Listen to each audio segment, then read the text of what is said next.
As the leader of the Booner Path, I lead from the front. All right, boys. Lock in. It's our core foundation, man. Grit. I'm fired up. I'm fired the f*** up, boys. It's bumping right now. It's got my juice pumping, boys.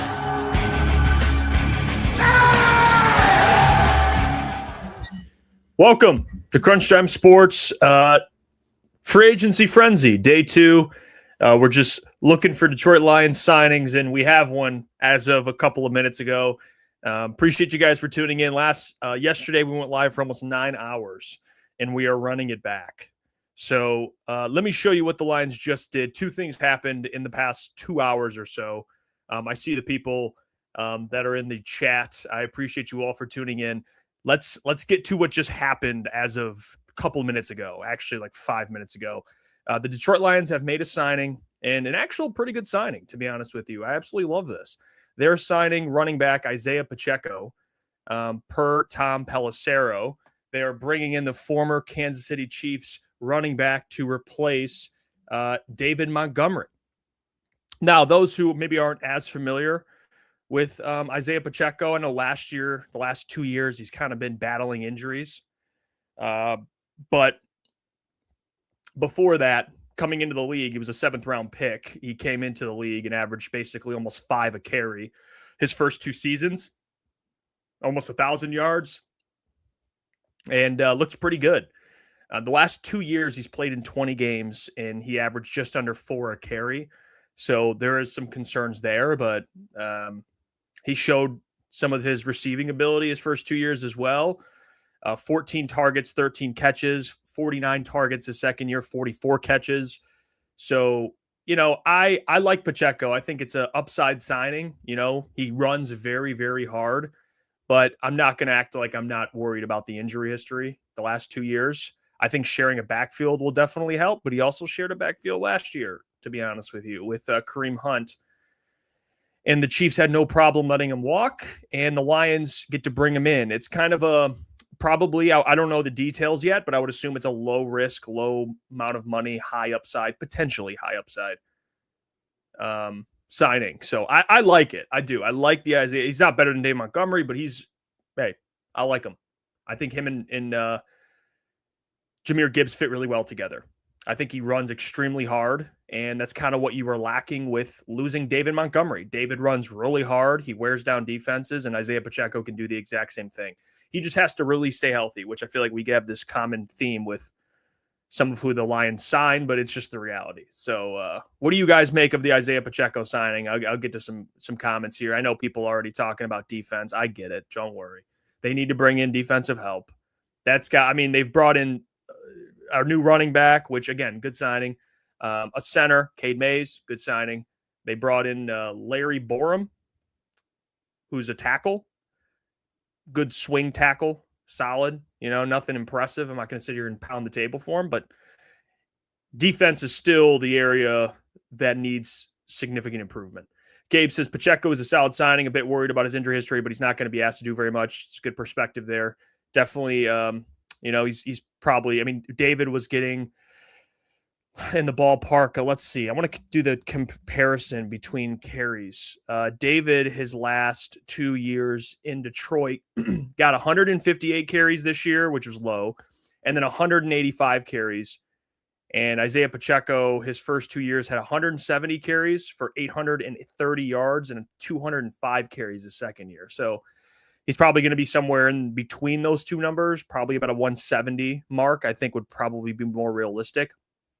And can he get you 700 yards? Absolutely. He can do that.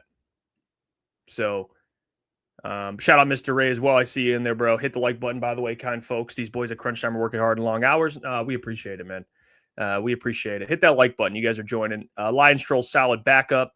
Bestovian, appreciate you coming back, my friend. Pacheco's worth the risk. Solid signing. Lions run scheme definitely better than the Chiefs. No question. I think he fits also what Drew Petzing wants to do with his run scheme. So he's a good fit. Now, I think the only thing, it's not really about the player. It's just really staying healthy. That's the thing with Isaiah. When he's healthy, the guy runs extremely hard. There's no denying that. He's a hard runner. So hopefully we get some more that kind of come through today. But a very physical running back, no doubt about it. So I really want to know what's going on with the defense too. I think people are talking about it. I agree with it. I don't know. There's some guys still out there. I'll get to Trey Hendrickson at some point because we're already seeing people kind of talk about what's going on with him. But the Lions also lost another player. This was around noon today, so about an hour ago, it was announced that Kalif Raymond is departing from the Detroit Lions. Kalif Raymond is departing from the Detroit Lions, and he's going to the Chicago Bears. He is leaving and staying in the division and joining Ben Johnson in the Chicago Bears. The deal, which, we'll wait for more of the details, is a reported 1 year, $5.1 million deal.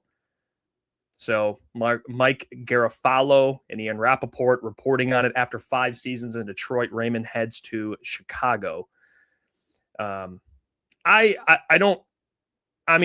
million doesn't really seem like a lot, to be honest with you, for a returner, and a very, very good returner. I get he's not getting any younger, but I'm kind of curious to see how they kind of approach it. Maybe Tom Kennedy is not resigned. So people are like, well, Tom Kennedy. Kalif Raymond was shown to be a Pro Bowl returner. I mean, he's that capable. He's very good. He's only 31 years old, which isn't young, but he's still capable. I know he battled some injuries, but it seems like the Lions are kind of heading in this a younger direction. And I'm not going to insinuate like rebuild direction, but they are trying to get younger, which I understand because they have to get younger and cheaper, but then you have to also be careful because you're trying to win a Super Bowl and you need some of your impactful players to be veterans, guys that have played games, instead of waiting on guys to get there. You need guys to be able to contribute right away. So that's why I like Isaiah Pacheco, because he's been there. He's done that. If he could stay healthy, Isaiah Pacheco can come in right away and contribute. So I like it, when it comes to that kind of angle. Detroit Dad versus Lions have like the 5th youngest roster in the league. Yeah, I mean, it's hard to be so young and also be experienced still. They have some of their guys that their best players are experienced. Obviously, their quarterback, Aiden Hutchinson, Penei Sewell, Amon-Ra St. Brown, some of their foundational players. But Jack Campbell's now kind of getting into that form. But you got to go get some guys that, know how to play, that have played in this league and contributed. I like Isaiah because he comes from the Chiefs. He comes from a winning culture. So listen, I know like H Nash says, I would stop saying trying to win a Super Bowl. Brad is just trying to compete, not all in. See, that's ridiculous. That's ridiculous to me. Not that what you're saying is ridiculous, but if that's his mindset, that's ridiculous to me. That's absolutely ridiculous. You're wasting an already shrinking window. And I think that's a huge indictment on Brad Holmes if that's the case. I think that's a massive letdown, in my opinion. That's ridiculous. To waste the rest of some of these guys' rookie deals and then try and rebuild. Rebuild from what? At least the Rams won a Super Bowl before they rebuilt. They won a Super Bowl by going all in with Matthew and then rebuilt the entire roster, and now they're going all in with another roster in a new window. Like, that's how you do it. You don't rebuild after missing the playoffs and then not winning a playoff game in 2 years? What? What are you rebuilding from? You didn't do anything. Like, what? It just doesn't make sense to me. It's ridiculous. But yeah, for all the people tuning in and that tuned in yesterday, we went live for almost 9 hours. It was awesome. We're running it back today. We're going to run it back tomorrow. Hopefully the Lions get a little more busy today. At least I'm hoping so. At least things transpired before the stream. I mean, it wasn't good. Kalif Raymond, I love Kalif. I think he's a solid veteran. I understand when you draft Isaac Tesla, it kind of puts, Kalif Raymond's future in question because he doesn't really need to be your wide receiver 3. Isaac Tesla is the capable wide receiver 3. But I'm kind of curious to see how they approach that returner position because Kalif is a very good returner. I mean, they didn't get anything from Jacob Sailors. And I don't know, to be honest, if Tom Kennedy is really the answer there long term. So, yeah, it's been, I would say so far, it's only Tuesday, 1 o'clock. We got a lot of time.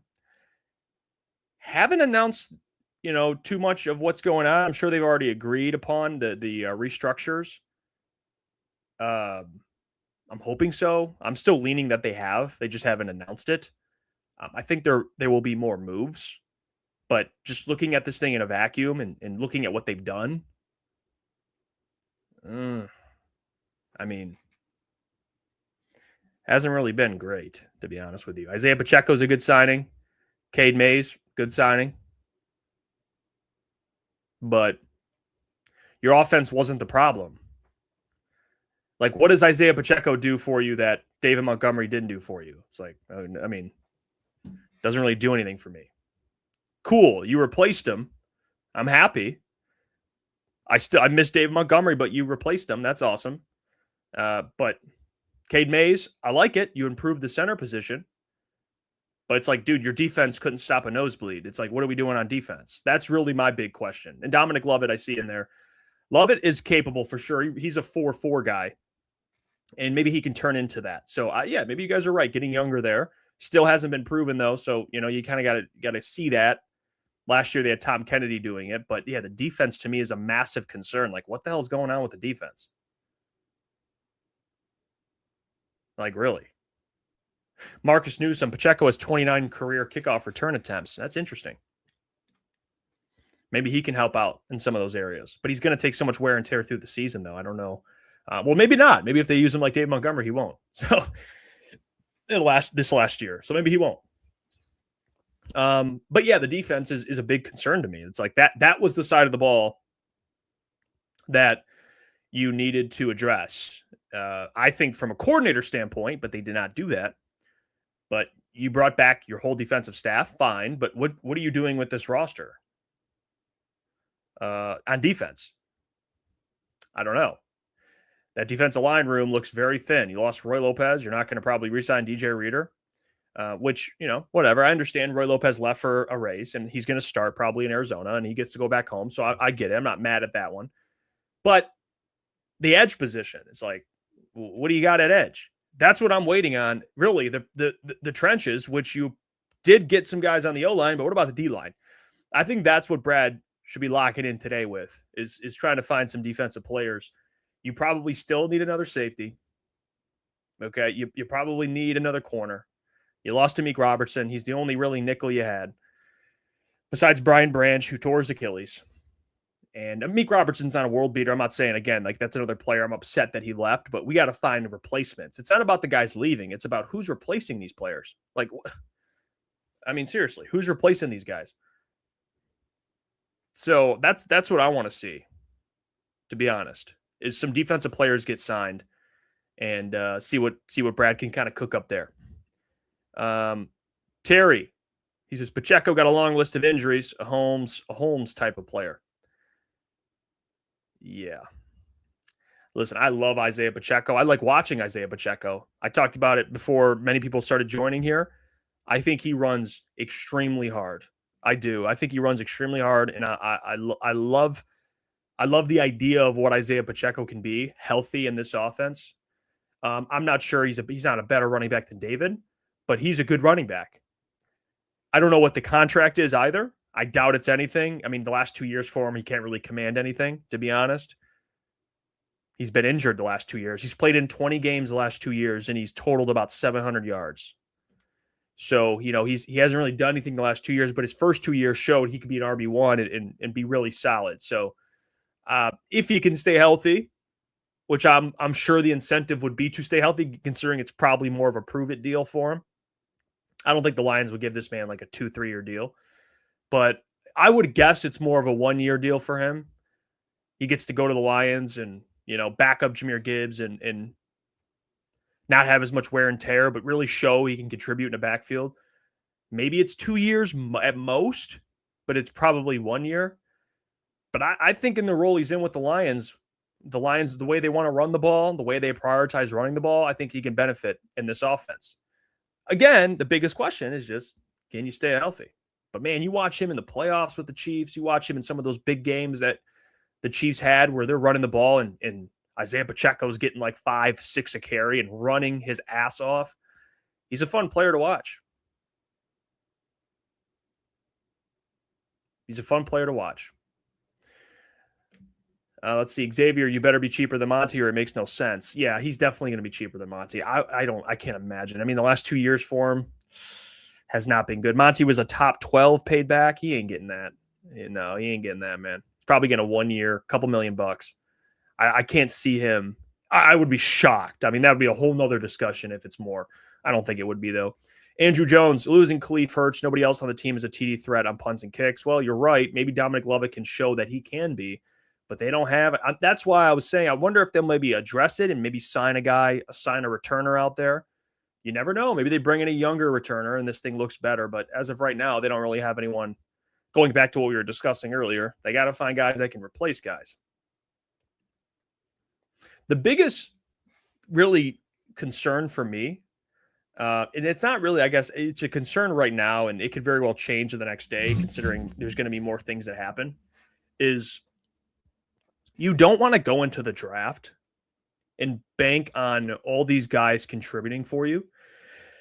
It puts an enormous amount of pressure on Brad Holmes if you're going into the draft and you're like, yeah, we need a left tackle, we need an edge, we need another linebacker, we need a returner, we need this, we need that, we need this. Because then, I mean, you look at the last two drafts. This last draft looks actually, we'll see, it doesn't look too bad.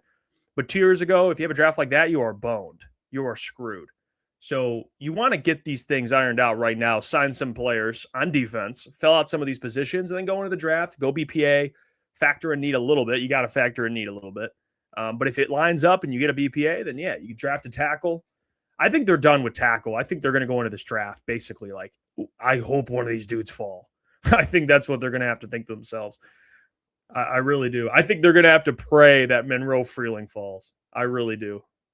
But I see people in there talking about some options in free agency. I actually have a list I decided to write down with some guys that I would like the Lions to sign. They're all different positions, but these are just realistic options that I have written down for the Lions. By the way, Super Chats will be read right away. So Super Chats will be prioritized. Lamar Russell, appreciate the $2, my friend. He says it's obvious they don't believe in Jared. I don't know about that, Lamar. I would wait on that because they don't have to technically announce the restructure. So we'll see. They're not signing these guys if they don't have in mind they're going to have to restructure. So just hold on that a little bit. But thank you for the $2, though. I appreciate you. These are some of the names I have written down. You guys tell me if you like them or not. All right. First one, I'm going with linebacker. From the same team you signed Isaiah Pacheco, I'm going with Leo Chenal. Linebacker, Kansas City Chiefs. I think he fits the Anzalone role perfectly. He's 25 years old, 6'3". He's very versatile. He can fill that void right next to Jack Campbell. Chenal, I think, would be a great option. I liked him coming out, and I think he's been really, really good in the role he had with the Chiefs. And Spags loves him, and I think he would fit really well with a linebacker guy in Kelvin Shepard. So Chenal, he's a free agent. I think that would be a cost-effective. I don't think he'd be expensive to bring in and play with Jack Campbell. Getting younger, and I think Chenal would be a good option there. So linebacker, Leo Chenal. Another player I have on here, we'll get to some of the pass rushers. You guys tell me if you like this. All right, pass rushers. I got Logan Hall from the Tampa Bay Buccaneers, 6'6", 280.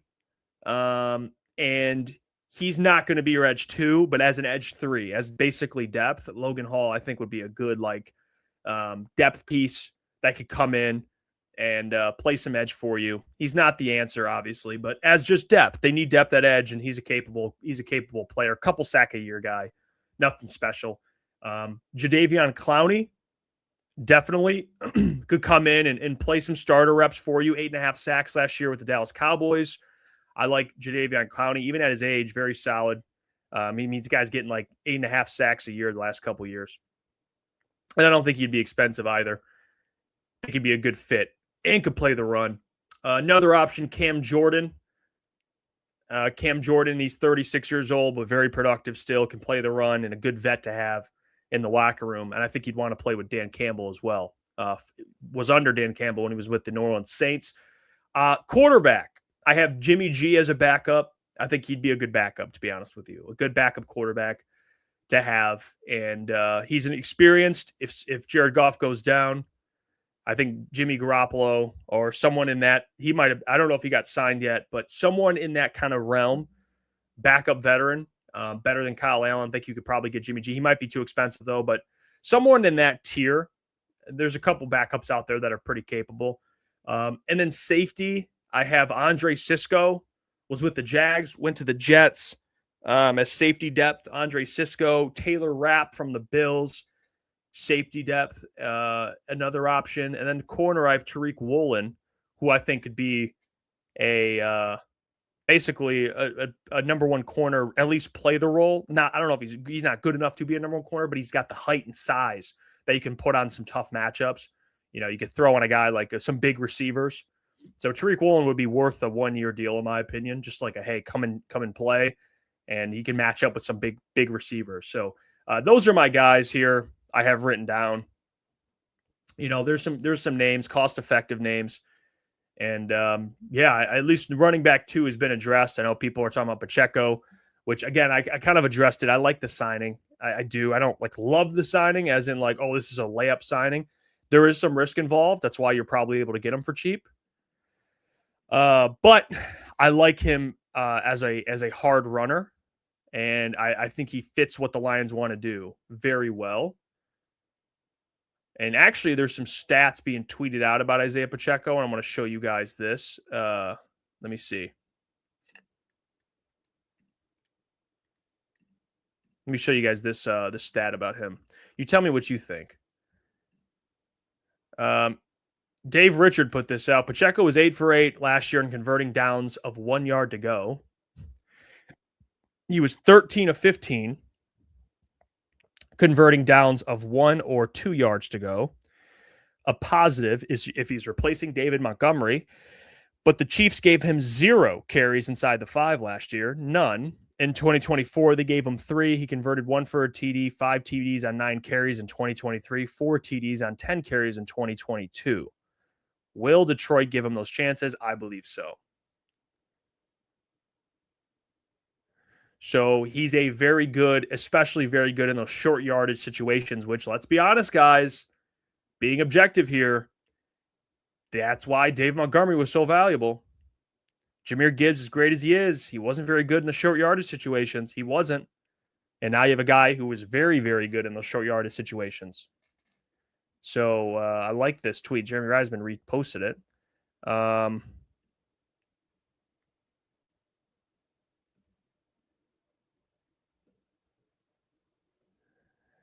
Oh, this is not good. Warren Sharp put this out. Isaiah Pacheco among 49 running backs with 100-plus attempts, 46th in explosive run rate, 47th in longest rush, 47th in success rate, 38th in yards per carry. This is despite him facing the NFL's highest rate of light boxes and lowest rate of 7 and 8 box defenders last year. So that's a tough one. Now, this is off last year, guys. Again, this is off the year. I mean, he struggled last year. There's no denying it. You're just hoping he returns to his year 1, year 2, not year 3, year 4, which is about half his career. I mean, if we're being honest, half his career is great, half his career is bad. So, half of his years. So, it's not a layup that the guy's just going to come here and be a stud, but the Chiefs also didn't have a lot of offensive line help, you know what I mean? So, there's a lot of missing context with this stat.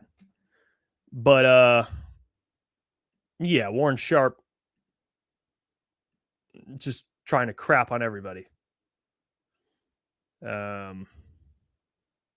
Yeah, that's pretty tough. We'll see. It's a 1-year contract. By the way, the contract is a 1-year deal. I didn't know if you guys already saw that. 1-year deal, like I predicted, 1-year deal. I didn't think it'd be anything more than that. Most 2, but it's a 1-year deal.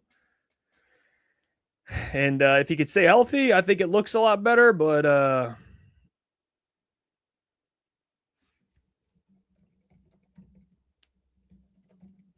think we might have Clots joining at some point. But yeah. Yeah. He's got to stay healthy, to be honest. Trying to get Clots on here.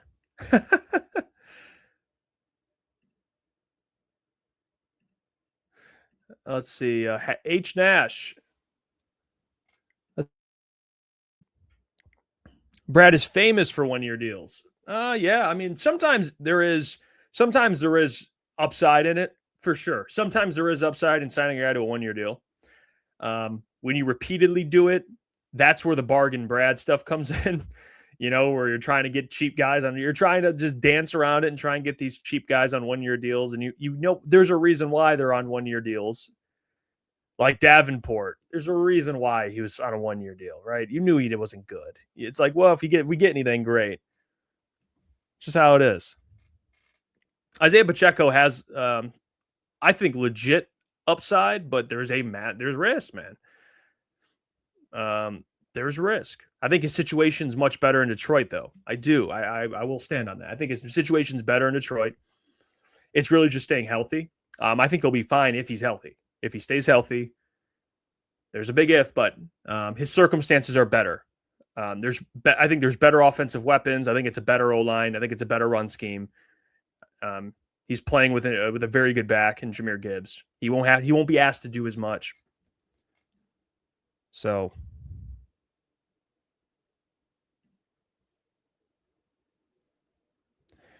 I still think Brian Robinson Jr. I would have liked a little better, to be honest with you guys. I like Brian Robinson. I think he would have been he's a better player, I think, as of right now. Probably would have been a little more expensive. But I would still prefer Brian Robinson Jr. I'll say it. But but Isaiah Pacheco's not a bad player. Not at all. Could have done worse. It's not like I'm not going to sit here and act like it's a graveyard moment. But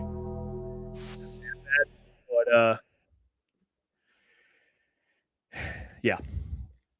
Let's see. H. Nash would love to add Trey Hendrickson. Is it legit, though? He's looking for 30, 40 mil. Not worth it. Well, I'll show you. So I have information on Trey Hendrickson that I can show you guys. And let me pull this up. It's a clip here of Adam Schefter giving an update on Trey Hendrickson. I didn't say that. Appreciate the $2. How long you going for? Yesterday it was like 10 hours. Well, it just depends. Every day is different. I mean, I expect to be on it for a while. So I don't have an exact time for you. I didn't say that, but it'll be a while. Appreciate the super chat. But here's the video here. I want to show you guys Adam Schefter talking about Trey Hendrickson. You tell me what you take away from this video. Let's take a listen. There's one huge name we're still waiting on. I mentioned it. The shoe to drop is Trey Hendrickson. What is the latest we're hearing on him? Well, here's the situation, Green. He's been in contact with a number of teams right now. The issue, I think, is this. You see the Houston Texans go out and give Danielle Hunter a $40 million a year extension. You see yesterday the Carolina Panthers shock the NFL and give Jalen Phillips $30 million a year. Trey Hendrickson sees himself in the company of those kinds of players. And so you would think that there would be a corresponding contract in that vicinity. But if there's not a team out there that's willing to give you $40 or $30 million, sometimes it takes a player a little bit of time to understand how the market works like that and to accept that just because Danielle Hunter might get 40, you might not get 40. Just because Jalen Phillips gets 30 doesn't mean you get 30. And so right now he's talking to a bunch of teams, but nobody has met his price just yet. And he's a very strong-minded, prideful person. He wants to get his price, and until he feels like he does, he's not willing to compromise on that. So that man ain't going to break off 30, 40 million. Is there a very small percentage scenario that he just decides, you know what? I'm going to take a 1-year deal again and go play with the Lions, play with Aiden, get a bunch of one-on-ones, and then hit free agency next year? Maybe. But the chances are very slim. Very slim. So he's going to want what he wants. I don't know how many teams are out there willing to throw the money at him. You know, he's 30 years old. You know? Poor boy Rips, man. Appreciate you. Appreciate you watching, bro. He says, just join the live. Saw we signed Pacheco. You probably already talked about it, but just want to see your thoughts. I'll talk about it again. I mean, I'm sure people are joining, and you know, I referenced it a couple times. Listen, I think it's a very, very serviceable replacement for Dave Montgomery. He's not. I don't think he's as good of a player. I think it's a 1-year deal, which is very fair. There's upside in that deal. He could work out very well for the Lions. The biggest question is just staying healthy. The last 2 years of his career hasn't really been healthy. First 2 years, he was healthy. Averaged almost 5 a carry. He's a hard runner. I think he fits well with the Lions, what they want to run schematically. He has better personnel around him. Obviously, as Mahomes, but I'm talking about an offensive line standpoint. So I think he fits in Detroit. To be honest with you, he just has to be healthy. I mean, if we're being real. I kind of mentioned it. I like Brian Robinson Jr. better as a player, as a fit, but he probably would have costed more money. I want to see what he ended up costing, to be honest with you, Pacheco. But he's very good in short yardage situations, Pacheco. Very good. I just showed the stat that, you know, in these 1 yard to go or 2 yards to go, he's converting most of these. So, you know, he's very efficient in those areas. The Lions lacked last year in short yardage conversions, and he can help them. So I'm not going to poo-poo on it. I'm not. You know, I'm not going to poo-poo on it. But, you know, it's a 1-year deal, man. And I think I'm glad, to be honest, that they went more the experienced route, replacing Montgomery than, you know, a running back in the draft. I would have been fine with it, but it's nice sometimes to get somebody that's done it, you know. Tony, what the hell is going on in this chat? Tony says, Jeff is my father. I miss you. All right. What's going on, Tony? I'm not going to confirm or deny that my son is Tony in the chat. But Booner's in here. Appreciate you, Boone. He says, I will say, and did not say anything afterwards. Oh, here we go. He just said that. Crunch time, Booner. All the Lions fans that knew they were going to add RB2 are now like, why didn't they add defense? Yeah, I think to that point, running back 2 is definitely something they should prioritize. Finding another guy to add with Jameer. So I agree with Booner. I think it's also fair to be like, hey, today are we going to sign some defensive guys, which I think they will. But I think every signing from this point on should be defensive guys. I think we're done with offensive guys. I think for the first 2 days, you got tackle, you got a center, you got a running back. We're good. All right, move on. Let's get the hell out of here. Let's focus on the defense.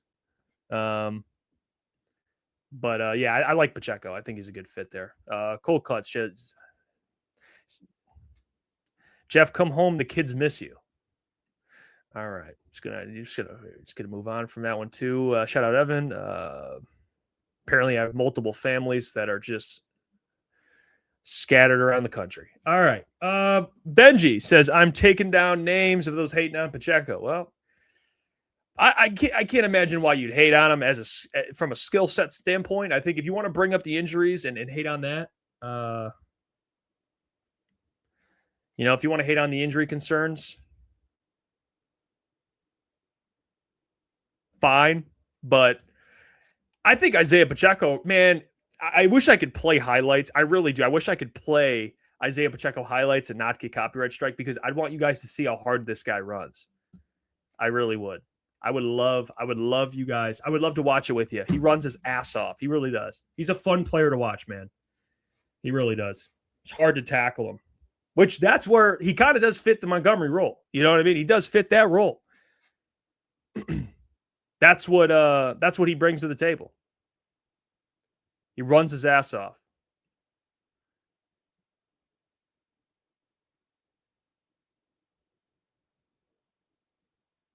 Denzel says, hope we sign Woolen, the corner from Seattle. Yeah, I mean, I think Woolen would be a good another 1-year deal guy. I think he would. He hasn't played his best football the last 2 years. But he's got the upside. Looked very good as a rookie.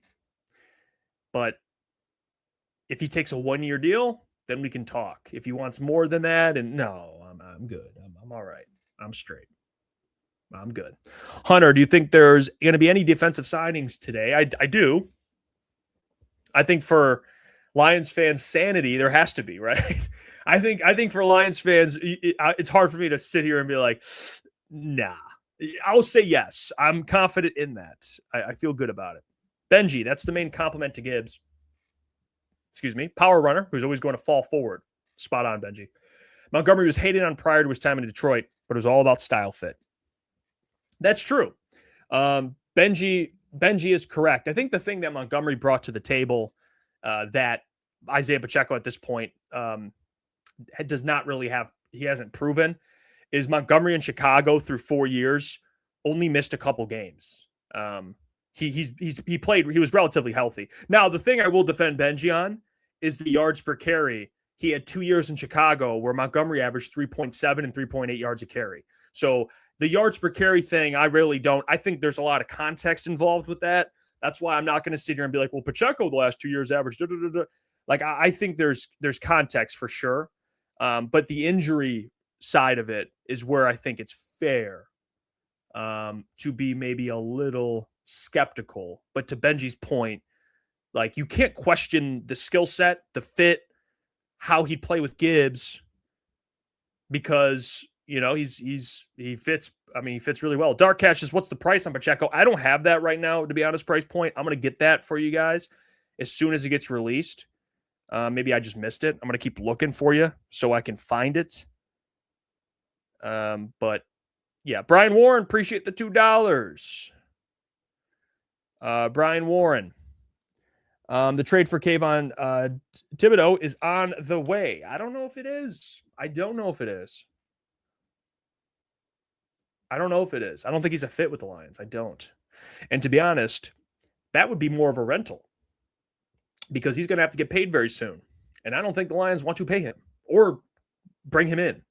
I don't think he's a fit with the Lions. To be honest, I don't think pass rusher. Yeah, of course, bring him in, but just the person, the culture fit. I don't think he checks those boxes, to be quite frank with you. I don't. Eric Moore, any thoughts on possibly getting Trent Williams? I don't think that's in the play here. He's a $30 million cap hit at almost 40 years old. I don't think it makes any sense for them. What I do think makes sense for them on a short-term deal is maybe like what Talk That Flick is saying, Cam Jordan. 2-year deal. It might be a 1-year deal, to be honest, more so. Crunch Time Booner says Pacheco averaged 4.9, 4.6 yards per carry in his 2 healthy seasons. That is correct. When he's healthy, no doubt. He's shown he can produce. And that was actually when the Chiefs had a better O-line. But the last 2 years, for whatever reason, he's only played in 20 games. So I don't know. I don't have the injuries in front of me to kind of explain what happened. But the Chiefs' backfield last year was a disaster. So I'm not even going to put that on him for his dip in production. It's really just the missed games. And maybe in Detroit, he just locks in and, you know, in his role, he plays, or he's more healthy. But if he's healthy, there's no denying the guy's talented. Like, there's no denying that. Okay, so I like it. I think this is at least Brad Holmes so far. I know people get frustrated. I like it. I like it. Love is Real says the Niners released Trent and Decker to them on a rental. See, now we're playing Wizard Hat. This is Wizard Hat stuff right here. Okay, this is now we're getting into our Wizard Hat moments where we're kind of like, well, I don't know. Maybe that's possible. Maybe I've said yesterday, I think the two places that make the most sense if you were to continue playing would be the Bears because they need a left tackle. You got Leaf over there, Antoine Randall over there, Ben Johnson over there. They got somebody. It's like the Lions 2.0 over there, or the Rams, but they have a good left tackle as shown to me by ETN in the chat. So I don't think he would fit there. But to play with Matthew, yeah.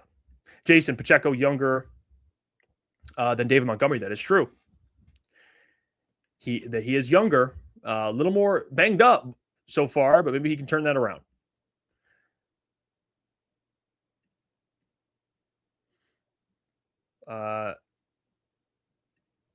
Really nasty. Appreciate you tuning in again, my friend. He says, would you trade for Jalen Carter if they're open to it? Here's the thing, guys. Like I'm all for rentals and things like that. And I don't know. I think if you were to trade for one of these guys, you'd get a pick back. I think that's how that works. But Jalen Carter how many years does he have left? Maybe a year or two. I don't think it's worth it. Well, I do think it's worth it, but the price point in which you'll trade for him, I don't think would be worth it. He's worth it for a rental. I just don't think the number one, they wouldn't want him, the Lions. I would love him. But number two, I don't think it's worth it for what the Eagles would probably ask in return. Now, for example, the Dolphins traded Jalen Phillips for like a 3rd round pick. The Eagles got a 3rd round pick back. So last year, the Lions, if they had a 3rd round pick, could have easily gotten Jalen Phillips with Aiden last year and then got the pick back. But they didn't do that. The Eagles did, and they got the 3rd round pick back. But Jalen Carter is not going to be a 3rd round pick, my friends. He's going to be probably 2 first round picks, and you're not going to be able to extend him. And he's probably going to cost $30 million. So he ain't doing that. It'd be nice, probably more than that actually, but it would be nice to have him instead of Lee McNeil. I'm being honest with you, but it's not going to happen. It's not going to happen. I mean, this is why we got to stay off AI. Copy and paste from Gemini. As of March 10th, the Lions have agreed to a deal with free agent running back Isaiah Pacheco, while some reports mentioned a potential 5-year, $200 million. Okay, this is where we have to get off AI. Okay, AI isn't perfect yet. So 5-year, $200 million is psycho. That's like Madden when the salary cap's off. You just overpay everybody just to have them on your roster. Let's see. OKDB. Our problem was first down efficiency. We made it a priority to address just that. Yes. Love that perspective because I talked about it a little bit when we talked about the Isaiah Pacheco signing. Isaiah is an animal in short yardage situations. I think he was like damn near perfect. I just showed the tweet. Really good on first 1 yard to go. Really good on second yard to go. Like conversions, and he does that. So the Lions last year, how many times were they in 3rd and 1 and they couldn't run for a yard, or 3rd and 2 and they couldn't run for 2 yards? And we're sitting there going, where's David Montgomery at? Why isn't he getting the football? Well, now you have a guy in Isaiah Pacheco who does that at a very, very successful rate. So, yeah, I think he's a good fit for definitely those situations.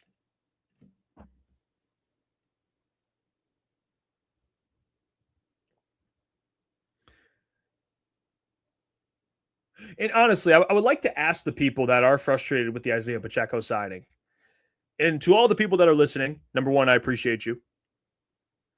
And then number two, if you're frustrated with the Isaiah Pacheco signing, comment in the chat why. I want to know. I'm not frustrated at it. I think for a 1-year deal for a guy that has upside, I think it works. I'm not mad at it. The injuries are, of course, a concern, but that's why you gave him a 1-year deal. But tell me why. Tell me why you guys are frustrated. I want to know. Because I think a lot of people are with it. But why would people be frustrated at it? I'm not really sure. The contract's not going to be anything.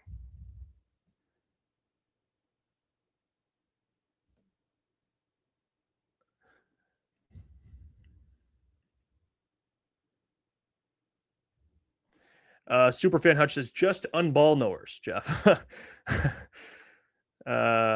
Platonic says, hard to be mad about it when you don't know the contract. Listen, I bet you guys it ain't going to be nothing. It ain't going to be nothing. Truly. Just Little, appreciate you watching. Pacheco's perfect, like Demo, but younger and a great fit. He's a good fit. I think Demo's a better back, but I mean, it's like he's still good. You're not using David as a number. Like you're only going to give Isaiah Pacheco probably 8 to 9 carries a game. You know what I mean? He's not going to be getting a ton of carries. So in the role Isaiah Pacheco's in, same role Dave Montgomery was in, he'll be fine. Ready to meet him. Says, I'm not frustrated with the Pacheco move. Just wish Brad would do something on defense. Well, it's coming. I get the defensive frustrations. I understand it. But they had to address the running back position at some point. So I'm with you about the urgency to go out and address defense, but that's what the rest of today should be for. Truly. Dynasty, Jeff, I like it. 1-year deal. Grab a running back with one of our 4th-round picks, kid from Indiana. Then the 2027 Gibbs with Indiana kid. Cheaper than Montgomery. Jay Bradford says, how do y'all feel about Patrick Queen to replace Anzo? Did Patrick Queen get cut? Oh, a trade. Dude, he's making some money, though, guys. I'm good on Patrick Queen. He's locked. I like Patrick Queen, but he's locked into a contract, I think. And I don't think they're going to trade for him. He's under a contract. And if I'm not mistaken, he signed a pretty good deal in Pittsburgh when he left the Ravens. Superfan Hutch, Jeff, would you be mad at a Diggs and Woolen signing if it happens? No, I wouldn't. Well, Diggs, what Quandre Diggs? Woolen, no, I would not be. I think those are 2 good depth pieces, honestly. I'm with you on that, bro.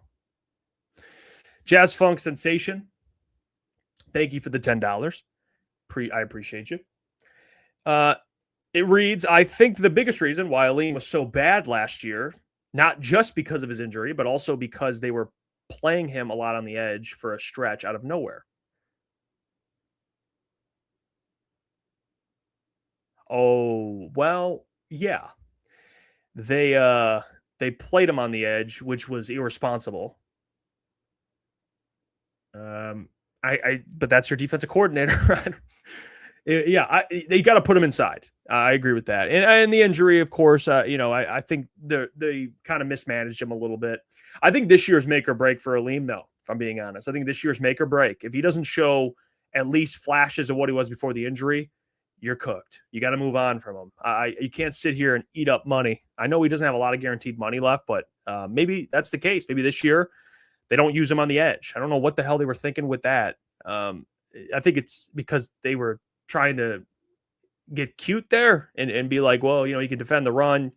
We can get like Roy Lopez, DJ Reader, and Aleem and have like a big front. It's like, dude, you're not touching any quarterbacks doing that. Oh, you meant Trevon Diggs, I think, right? Superfan Hutch, you meant Trevon Diggs. Ugh, yeah. I'm good on that. I'm good on him. Braden Smith to the Texans.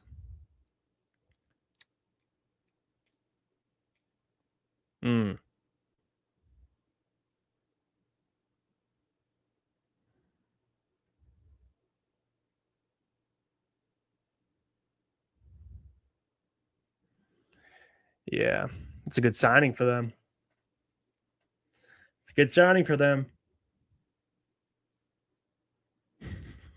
Benji, you think you could just question Kelvin Shepard and get away with it, you little shit? Yes.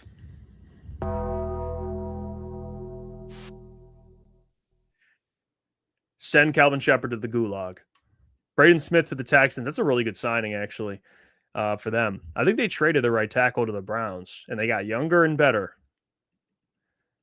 man, the Texans are kind of putting together some things here. Dave Montgomery, Braden Smith, they're kind of piecing together that offense a little bit.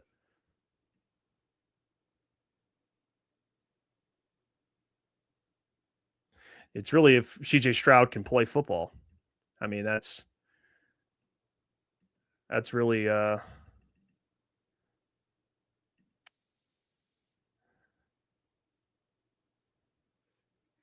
me see.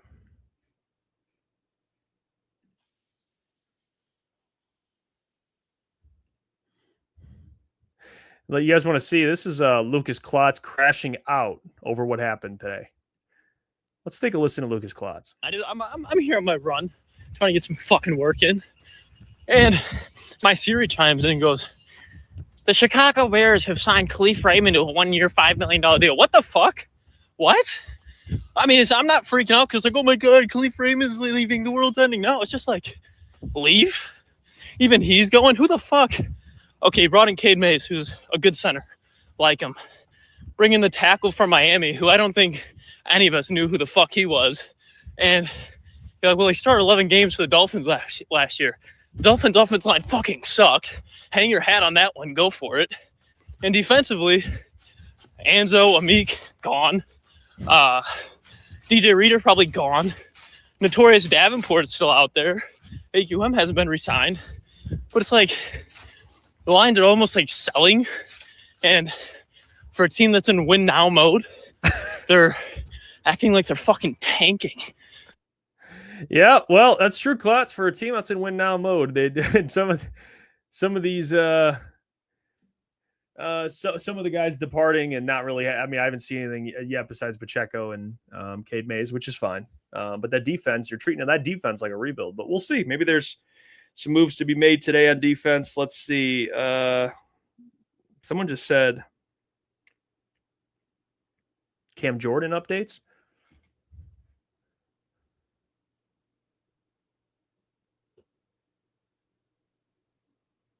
Is Demo getting a raise?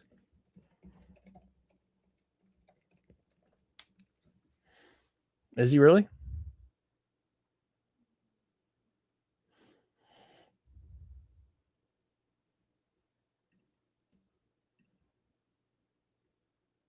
Wow. Benji says, I think a main issue is that fans believe they're in a win now mode while they're in a sign your franchise players and dude. The honestly, the retool mode. Yeah, retooling after what? Like, that's my point. It's like, what are you retooling after what? What are you retooling after? You know what I mean? That's what I hate, that whole comment of like teams retool and rebuild and do all that after some sort of success. What are you retooling? I think if you're retooling or trying to take a gap year, you're basically admitting to, yeah, we kind of messed up and we let our window pass by us, and now we have to make moves to kind of get back to that. That's what that tells me. It's like, yeah, the prime of our window was in 2022, 2023, and we're kind of just sitting on our ass now and trying to fix this stuff so we can get some money freed up and get some guys locked down and draft some new franchise players so we can go out there and win a Super Bowl. You're admitting, at least Brad Holmes, indirectly, that we passed our prime window, which I've been saying for the last 3 years. You know, that, hey, that might have been their best opportunity right there. It's hard to get back. You know, I've been saying this for years, man. And I don't think they're bad. They're a bad team to where they should be rebuilding or retool. Like, they have free up money, try and sign some impactful players to short-term contracts and fill some holes, and then fill the rest of them in the draft, or at least not try to have so many needs going into the draft where you're overwhelmed. Blitzing Lion, appreciate the $2. What's the difference between today and tomorrow at 4 p.m.? So let me get the full thing for you.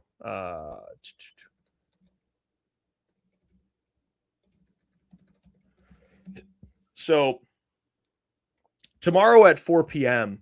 is when they can ink deals to paper. It's when it's officially, today is like the yesterday the tampering period began. Everything's verbally agreed upon, and then tomorrow at 4 p.m. things are actually signed and inked and officialized. So,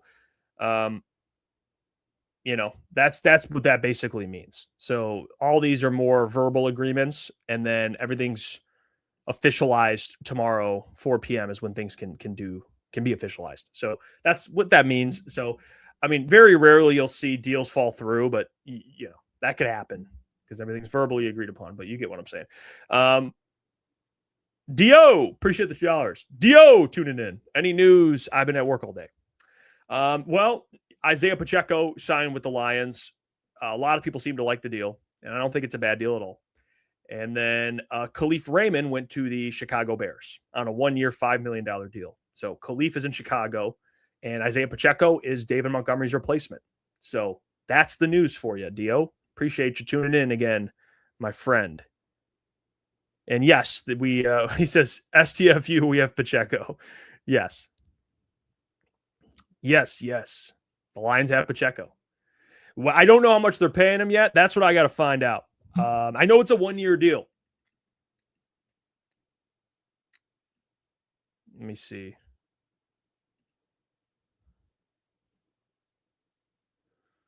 Man. Hold on a second. Isn't this seem kind of cheap, though?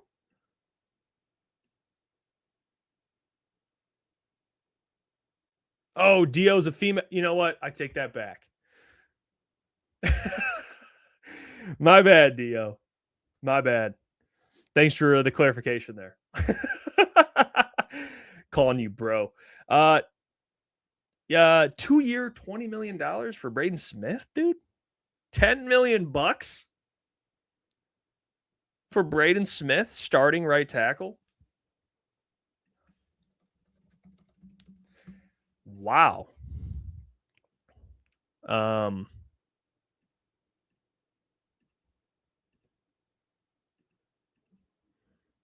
Damn. That's a steal for him. I don't think he's some elite tackle, but he's a starting tackle. I mean, the guy's a starting tackle. Better half. 2-year, 25. Either way, I mean, 12, whatever it is, 12 and a half to 10, whatever. It's a couple million, but still, that's still pretty good. I mean, that's getting a starting tackle. I mean, basically like $8 million less than what Decker was making. He's not the same player as Decker when healthy, but he's a pretty serviceable option there. But yeah, it would have been nice to have him as your right tackle, and then you have Panay at your left. That would have been ideal. And then you can go into the draft and be like, all right, if we find a replacement, we find a replacement. But if not, we have our starting offensive line. Feels like right now it's kind of, we're kind of banking on the draft. Which 17 is a good position, but man.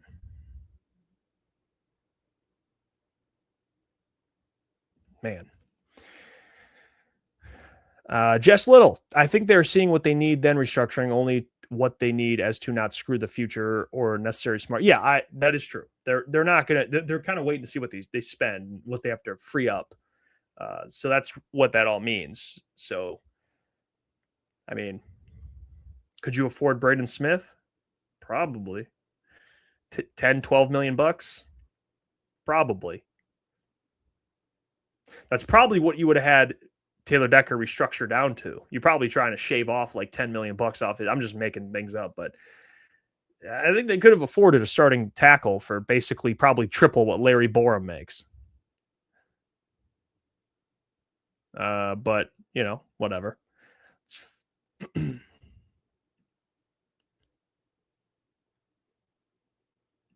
Really nasty says freaking out about 3 to 4 30-year-olds leaving. We have Tesla, we have Jack, we just signed a center, clear, we draft a right tackle in the draft. Yeah. I'm not mad at some of the getting younger stuff. I understand that. You have to get younger in some areas for sure. I just think until we really see who's replacing these guys, then we can give a fair opinion on that. When free agency is kind of concluded and I can look and see, okay, who did they find to replace Khalif? A borderline, a Pro Bowl returner. What's the plan there? Or, what's the plan at replacing Anzalone? What's the plan at replacing some interior defensive tackle depth? And, unless worst case scenario, it's like, yeah, Malcolm Rodriguez is replacing Anzalone, and then we have Le'Veon Zarique replacing Roy Lopez. Like, if it's something like that, then we can crash out, but they might be bringing in some replacements that'll be just fine. We got to wait and see what these names are, to be honest.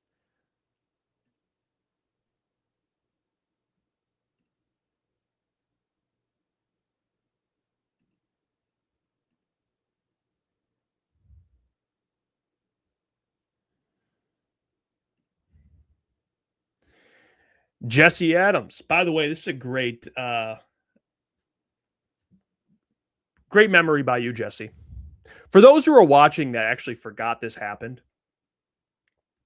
Dave Burkett put out about 2 weeks ago, actually a week ago, that he's hearing the Lions aren't going to spend a lot of cash from agents he spoke to.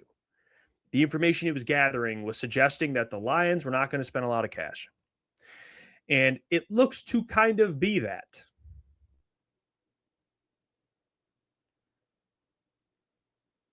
So Dave, I think, was correct.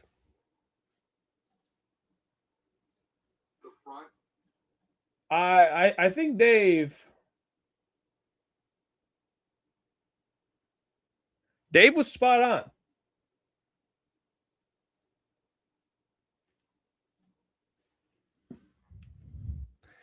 I don't think they're going to spend a lot of money. I mean, not that we expect them to spend a lot of money, but you guys know what I mean. Free up a bunch of cash and go out and try and pick up some guys.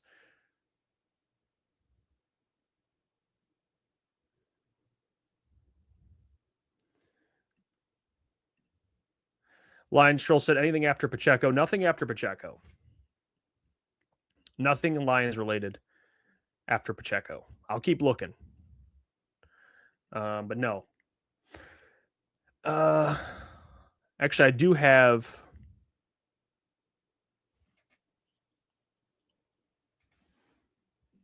Let me see this. I do have some quotes from Chiefs fans and reporters about Isaiah Pacheco.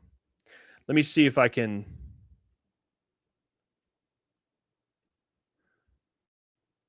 These are from Chiefs reporters. I'm going to show you guys this. Oh, Geno Smith traded to Jets? Going back to the Jets? Man. There you go. Let me show you guys this article. You guys tell me what you think of it. This is what Chiefs reporters are saying about Isaiah Pacheco.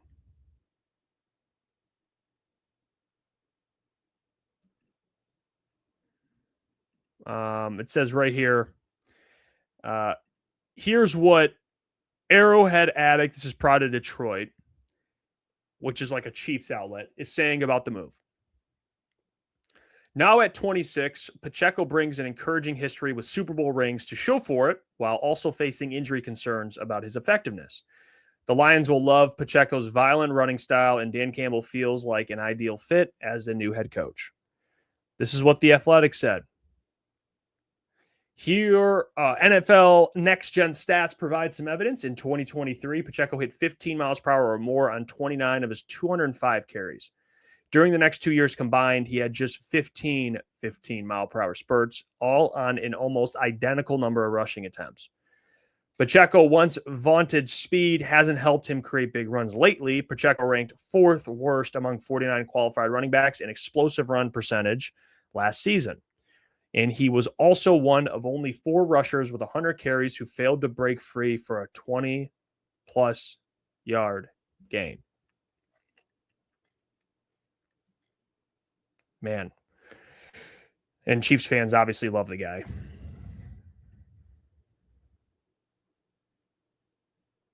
Romeo Doubs to the Patriots?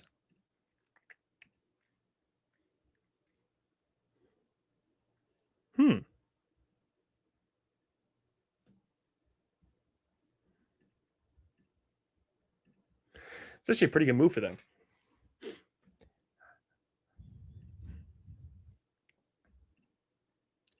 Yeah, it's a good move for them. I mean, he's a good. He's due to get out of there. Honestly, Dobbs is not a bad receiver at all. He always gave the Lions problems, for being honest.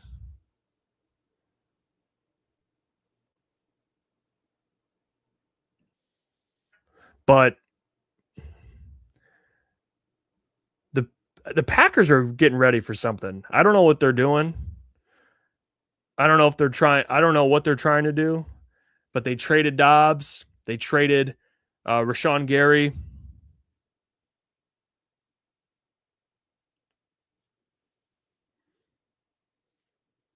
Also,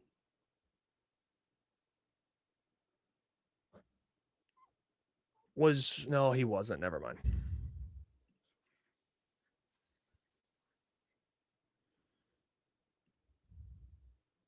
I do have this clip too. I can show you guys. This is Pat McAfee. Them talking about the Pacheco signing. Detroit, it was really balanced. Like Monty would start a game, Gibbs would start a game. They were exchanged pretty much every series. And then obviously Gibbs became that lead back because he was so dynamic. But he does have some ebbs and flows in his game. Sometimes he'll kind of disappear as well. So bringing Pacheco in there to kind of be that off balance. I said it yesterday. I'm a big believer in a running back by committee. I do think you need a lead back. Gibbs will be that guy. I anticipate that he'll get a big check pretty soon. But you need a physical runner like Pacheco. A lot of people, I'm sure casuals, but would have been much more excited about this signing maybe 2 years ago. But I think he's still a very, very good running back, and I think it's a good signing for Detroit. The Chiefs bring in Kenneth Walker. They send Isaiah Pacheco to Detroit. I think he'll fit in well up there, Conman. Yeah, definitely, especially when you think about how high his knees goes. It feels like every time we talk about Pacheco, it's how angry he is at the ground. Like I couldn't even imagine what MCDC is thinking. I found a guy, you can't eat his kneecap, man. Yeah. He actually can't. It's too strong. His patella is too strong, potentially. You have to love this up in Detroit. Foxy. Absolutely. I love everything about it. Foxy loves it. Yeah, those guys, I mean, really nasty. Says Packers are trading for Carter. Yeah, I mean, I could see why they'd want to, but they also don't have anything because they traded it all for Micah Parsons. So I can see why they'd want to, and they probably have the cap space now becoming available, but I don't think so. By the way, we have the contract details for Larry Borum unofficially, but I think this is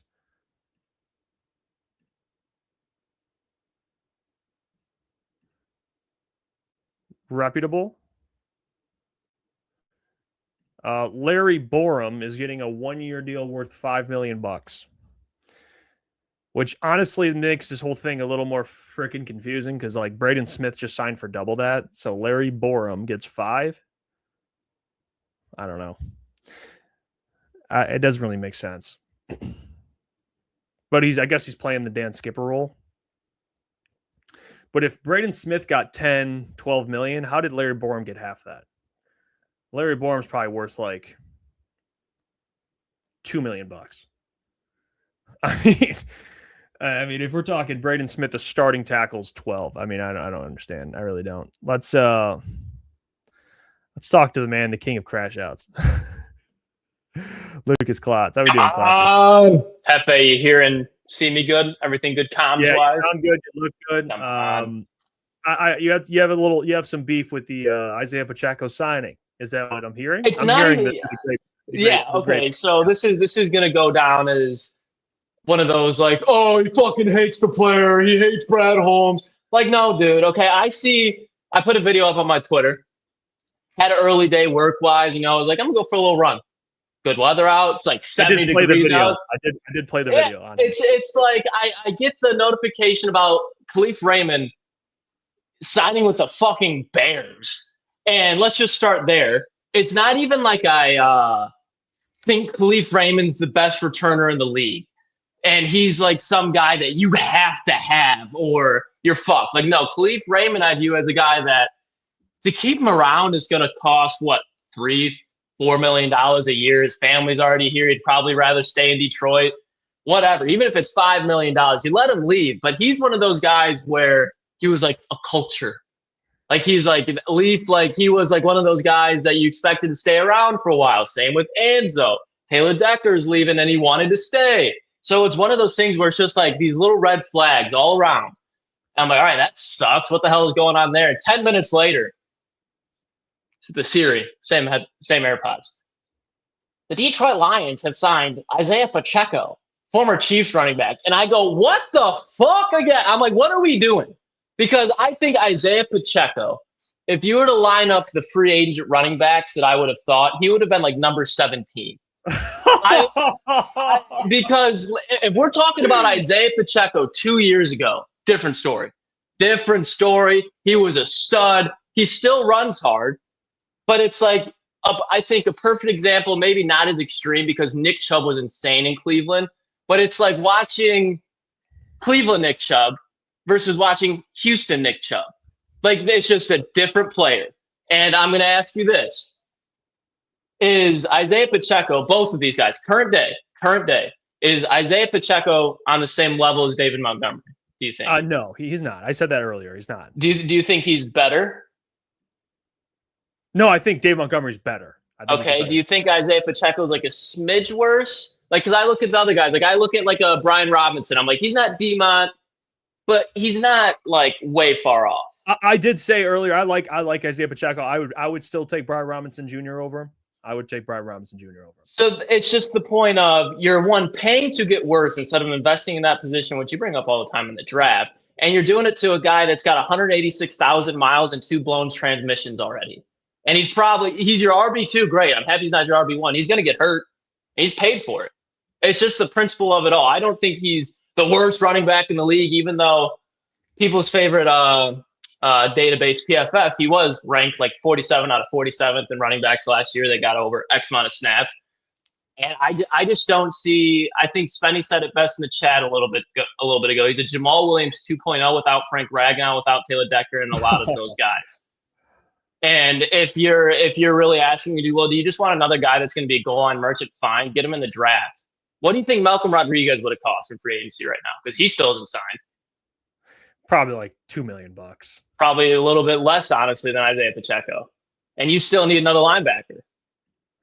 I think, how about this? How about they go out and address some of these defensive positions still? Is that where you're concerned? Like, or is it really the player? Like, is it because they haven't addressed defense? Because they could still do that. They could still go. Yeah, I'm going to answer that as yes. I don't like, if we would have done like free agents, I do not want in Detroit. Don't hate the person he is. 7th round pick out of Rutgers, gritty story. Your knees are gone, dude. I'm sorry. If I'm looking at this Lions offense, they need a dynamic running game. I think Jahmyr Gibbs can give you that. But I think even you look at the Seahawks, they had Kenneth Walker, Zach Charbonnet. You look at the Patriots, we're just talking about the teams in the Super Bowl, Ramondre Stevenson and Travion Henderson. Isaiah Pacheco is worse than all those guys. And you're still dealing with offensive line issues. I would just prefer a back that was explosive. I know you have Jahmyr Gibbs there, but I think Goff you can see is best when you got a 1-2 punch there. You can set up the play action. Like, no defenses are worried about Isaiah Pacheco. They're not, unless it's a 2-yard carry. And at that point, you can get that with somebody in the middle of the draft. So he's just a player that I just personally do not want on my team. He could have went, if he would have went to the Packers, I would have been like, good. Thank God. If he would have went to the Bears, I would have been like, good. Dude, this is where I'm at with it. You're taking, people. I've been hearing in the comments saying Bargain Brad. That's what people have been saying. They've been calling him Bargain Brad, which I think is hilarious. I understand you're signing a running back who, for the first 2 years of his career, was almost a 5-yard a carry guy, and then the last 2 years of his career has not looked like the first 2 years of his career. No. Okay, but also I try to give him the benefit of the doubt. Last year, every running back on the Chiefs averaged like 3.5 yards a carry. So they weren't able to run the ball. Who was there though? They had they had 3 of the same different running backs. Besides Rashard Smith, who was a rookie receiving back, you had Kareem Hunt, and I like there's not anybody who's like, he's about to break off for 100. Like no, they had nobody on the outside at the beginning of the year with Rashee Rice and Xavier Worthy being hurt. They stacked the box. Then after, when they got all those guys, you're like, oh, the running game might change. They might get some more. No, And they got Andy Reid calling plays. He knows how to draw plays. Patrick Mahomes, I mean, if you're in that Chiefs offense, I know the offensive line struggled. Give me like 3.8 at the worst. Give me 3.8 at total. Hey, there we go. There we got a little bit of hope. We got a little bit of hope. He gave him 3.8, 3.9. But last year was bad. You're basically hoping he returns to 2020. What was it? 2? The year right before he got signed, and then he had that bad knee injury. Yeah, because I looked it up. He's had some injuries. He was dealing with a right MCL sprain last year, and then he had a fractured fibula in 2024. Fractured fibula, ankle injury.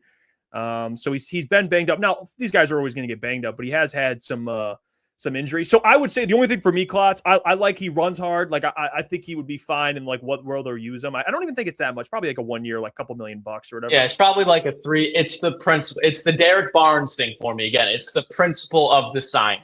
You're limiting yourself when you could be getting better, and you paid to get worse. Yeah, they'll probably still draft a running back at some point, also. So then why even more? Wow. Well, he's kind of like insurance as like, because let's be real, how if he finishes David Montgomery last year, they barely used that guy anyway, unfortunately. But even like Demont can catch a screen pass and take it 20 yards. Pacheco is not. Again, Pacheco 2 years ago would do that, no doubt. And it's just if you sign him and he ends up being like your Craig Reynolds, I really don't have an issue. It's just, again, you could have fucking drafted a guy that's more explosive. Like the longest run of this season we're going to see from Isaiah Pacheco is going to be like 13 yards. Well, last year he didn't have any yards over 20 yards. No runs over 20 yards. But the years prior, he was getting those. The only thing you're hoping the guy just gets back to his like first 2 years. That's bottom line. That's not happening. Why hope for that? You know that's not happening. What running back has, besides Adrian Peterson, suffered 2 years of injuries and been like, yeah, fuck it, I'm back. I'm that guy. He's only 26, so he's not old. You're acting like the guy's 35 years old. I mean, injury. I'm looking at injuries. I'm looking at guys like, remember James Robinson out of Jacksonville a couple of years. Alfred Morris with the Commanders with RG3. Alfred Morris. Carlos Hyde. These guys that are having really good first 2 years and they suffer a couple injuries and they're just that's that. That's that. Alfred Morris, 1,600 yards as a rookie, pal. RG3. Never heard of him again. Yeah, with that weird, funky face mask. That's a great pull That's a great pull, Alfred Morris. Carlos Hyde, another one. That's a good one too, honestly. Fucking legend. What have you thought of what have you thought of the Cade Mays? You got Larry Borum. They signed as well. I could. I'm not even. Larry, come on. Sounds like a player like you would have we would have said the name and just laughed and kept moving on before they signed him. But what'd you say was $5 million? Like, yeah, Larry. It's at a premium position. I mean, I don't love it. I don't know. Again, like have you ever heard of Larry Borum before yesterday? No. And it's like, okay, there's hope that he started 11 games for the Dolphins this year. The Dolphins' offensive line was just soft. Like, they were brutal. But he had the experience of starting, so maybe like that's your. He's like your Dan Skipper. Yeah, that's your skip. And if you're paying $5 million for a offensive tackle, like I don't hate it. Really like the Cade Mays signing. I think that's somebody that he's not. Hell no, he's not Frank Ragnow, but he's better than Graham Glasgow. He's probably like a top 10 to 15 center. You get him next to Tate, Panay. Like I think it's good signing. But it's just, again, like I don't think we're bringing in like terrible players. I don't like Isaiah Pacheco by any means. I don't think he's like the worst running back in the league. I just don't want him on my team. But it's the lack of like, hey, we're missing our whole defense still. Offense. And they're not going to draft an edge in the first round. They need tackle. So I don't know. Confusing. Yeah. Boone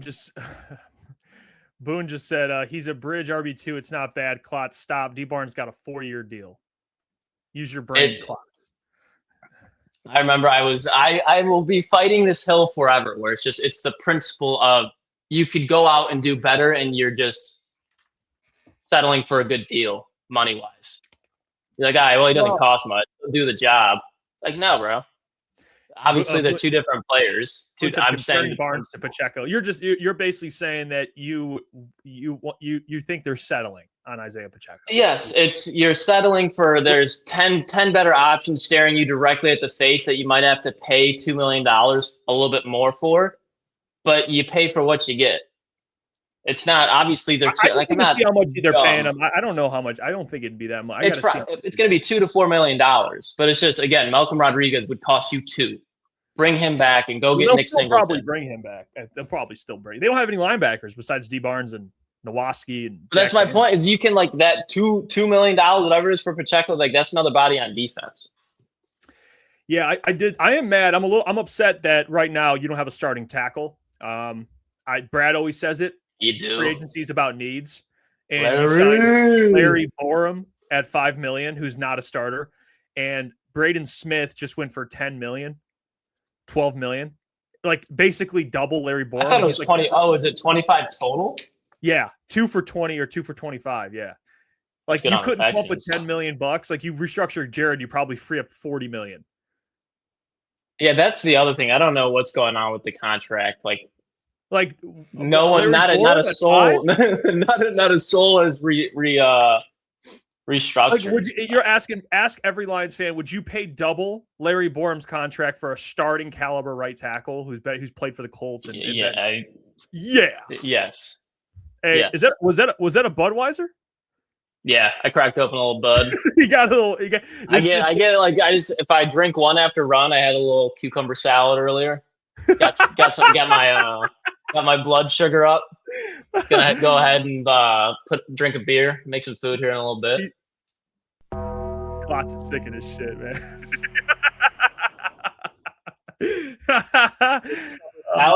Got some mozzarella salad last night with it.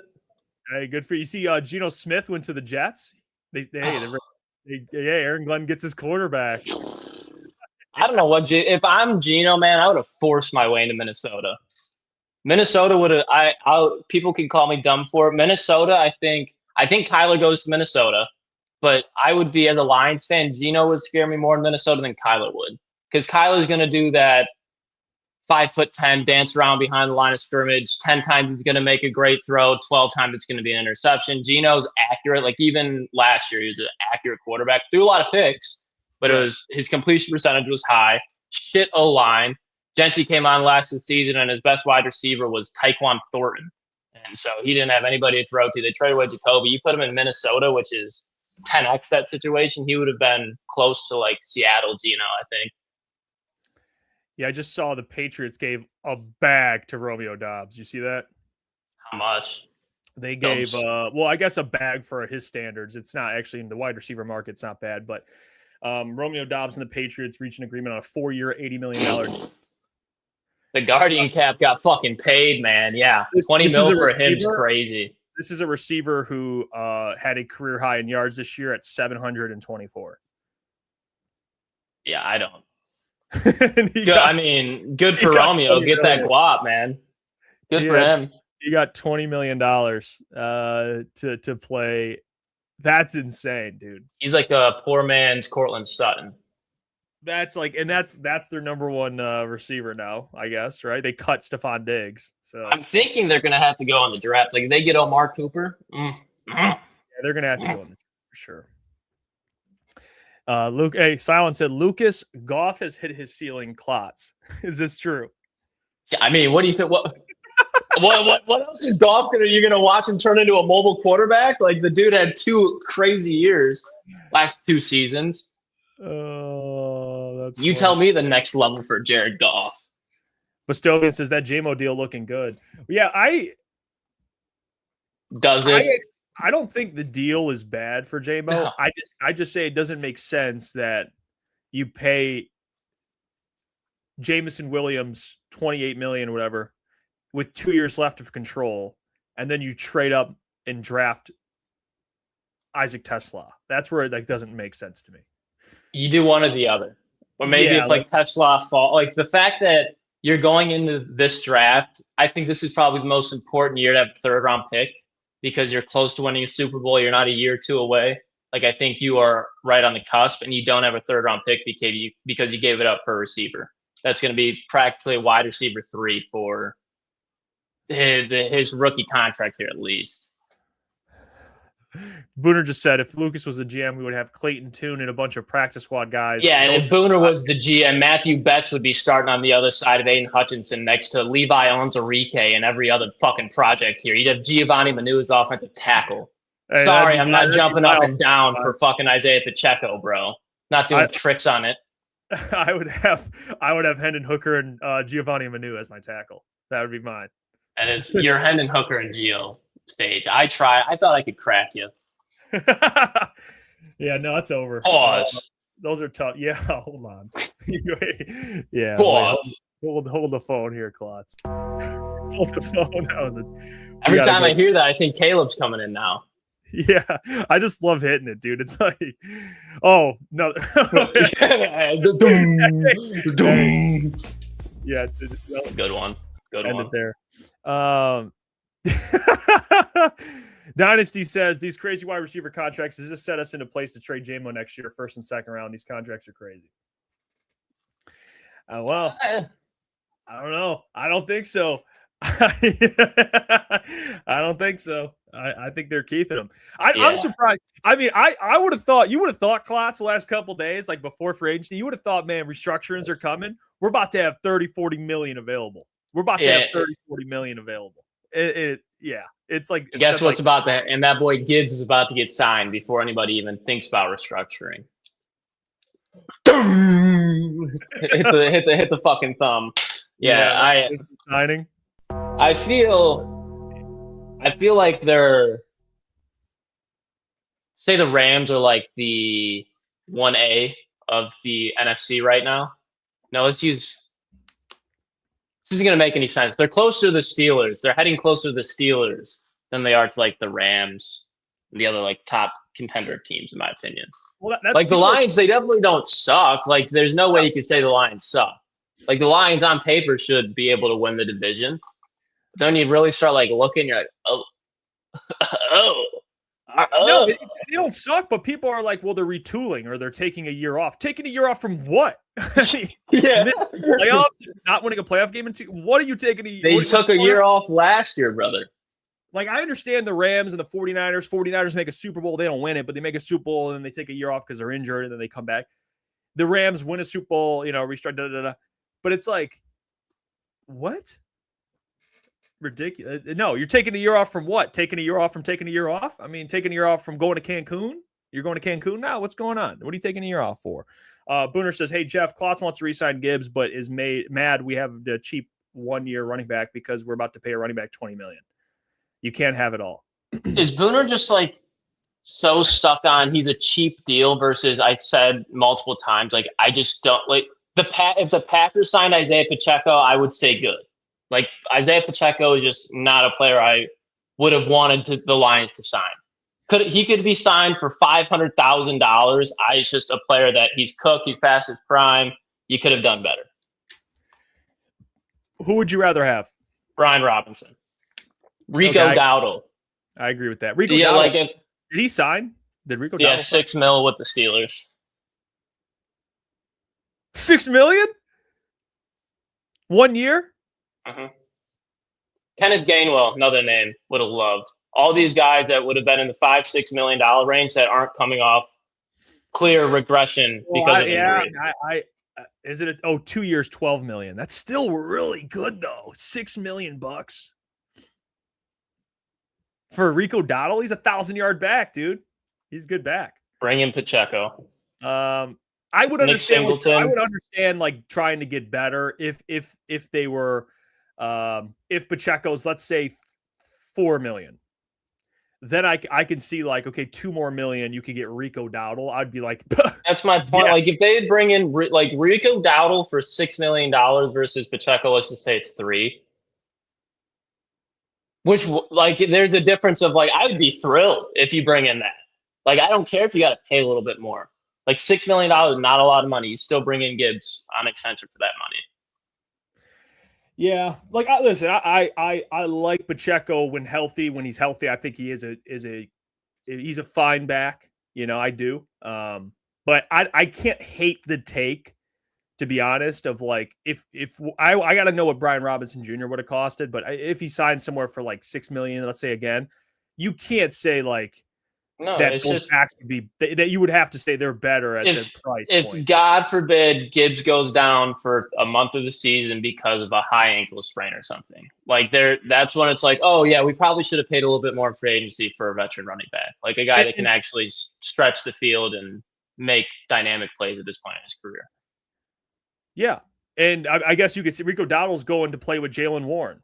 Who Jalen Warren, they're going to split carries over there. I know he's not Jameer, obviously, so Jameer's going to get a lot more of the carries. But I mean, all these running backs that have signed, there hasn't been a running back that's signed that's going to be like the lead, like maybe Algier, because James Conner is probably going to take a little bit of time to come back, but they're paying James Conner money. They're going to make sure when he comes back from injury, he's a good back. Like, it's going to be Algier, James Conner. Kenneth Gainwell went to Tampa. It's going to be him and Bucky Irving. We just talked about Dowdle. I think Algier knows he's going to Arizona. He knows James Conner is the lead back. He knows. Yeah. And he's going to be an RB2. That one is probably the most realistic. Like, probably would have liked Algier. I take that back. Kenneth Walker to Kansas City. He'll be like the lead back there, I'd imagine. Yeah. And maybe the Jalen Warren thing, like Jalen Warren's more of like a two. He's a good like third down back and number 2 back. Probably he's not like a number 1 clear guy. So maybe Rico Dowdle gets the number 1 there. But like Tyler Algier in Arizona knows, like I'm going to split carries with their number 1 running back, James Conner, who's been the guy. So I understand that. They've been cooking. I'm Arizona, a little. nice. I'm still listen. I still like what Isaiah Pacheco can do when healthy. That's the only question I have really is health. I think he's a good running back. I think he fits. I just need him to stay healthy. But which is kind of a big one. I understand, but we said this about a Brad Holmes signing in free agency. How many times has it panned out in a positive light? Yeah, I understand that. Not. I understand that. Bestovian says Rico comes into the Najee Harris role in Pittsburgh, and he is reunited with Mike McCarthy. Yeah, that's fair. That's fair. I don't know, man. I have some names on here. You tell me if you like these names. Linebacker, Leo Chenal. Oh, yeah. You like that? Feisty fucker. Yeah, I'm a Leo Chenal guy. I got him on my list. I got Jadeveon Clowney, edge. He didn't like that one. It's just like it's Zadarius Smith. Like, if you bring him in, like I sure, yeah, because you don't have a defensive end opposite of Hutch, so sure. What about Cam Jordan, 1-year deal? Yeah, like that. Safety Andre Cisco, depth piece. If he's cheap, yeah, depth piece. Taylor Rapp. Can I interest you? Safety? Oh, I love Taylor Rapp. He just got a guardian cap. He's an walking injury, but he's gonna kill people. Yeah, I would definitely go for some Taylor Rapp. What about backup Jimmy Garoppolo? Oh yeah, backup. I got Logan Hall on here. Depth edge 3. Depth. I don't need no clue. No clue. Maybe that's not good. He's like depth piece in with the Bucks. Big dude, couple sacks a year guy. White but guy? they need a number 2 edge, and really the only ones on here, to be honest, are like Trey Hendrickson, which like good luck. I don't know how that's gonna work. And then you have like Cam Jordan, Clowney, Leonard Floyd. It's like these like I like the little Leonard Floyd action. But they're all like the same. They've been in the same conversation for the past 3 years. Most of those guys. They're like healthy Davenports. I mean, they're basically like they're good. They're good, but it ain't like the answer. We haven't even had Davenport brought back news. Like Brad, really, like I don't know if like something huge is coming. It feels like it should be, but then I could very well just be like, oh yeah, nothing happens. We'll just head in the draft, and that's where I'll be worried. Taylor Rapp was a Brad Holmes scout. He scouted him. Did he? Because he was with the Rams back in the day. I feel like I see once a year Taylor Rapp. He leaves the field with a concussion, and he misses like the next game. Silence says Rapp couldn't cover my dead grandmother, so I don't know. I don't know if it's. Yeah, I mean, you're strictly asking him to. He'd be like your 3rd or 4th safety, and it's just like, oh, there's Tucker Kraft. Let's have him leave the game a little early. You can pop back on the sideline. That's what it's just that guy going crack people. He'll do it. Matt just said. seems like Brad is doing everything he can to keep the amount of restructuring to a minimum. Then he will turn around and make his guys the highest paid at their position through extensions. Hey, that's what you want.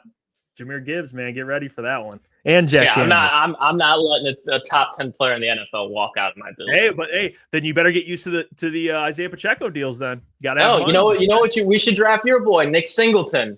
I can get used to that. Let him play here for 4 years, and you let him go with Jahmyr Gibbs. You better get a 3rd round pick then. Yeah, probably a 3rd round pick. Yeah, you're not wrong there. You better not trade 3 picks for a wide receiver 3. Yeah. Yeah, people commented on yesterday's stream. I talked about my Jahmyr Gibbs take.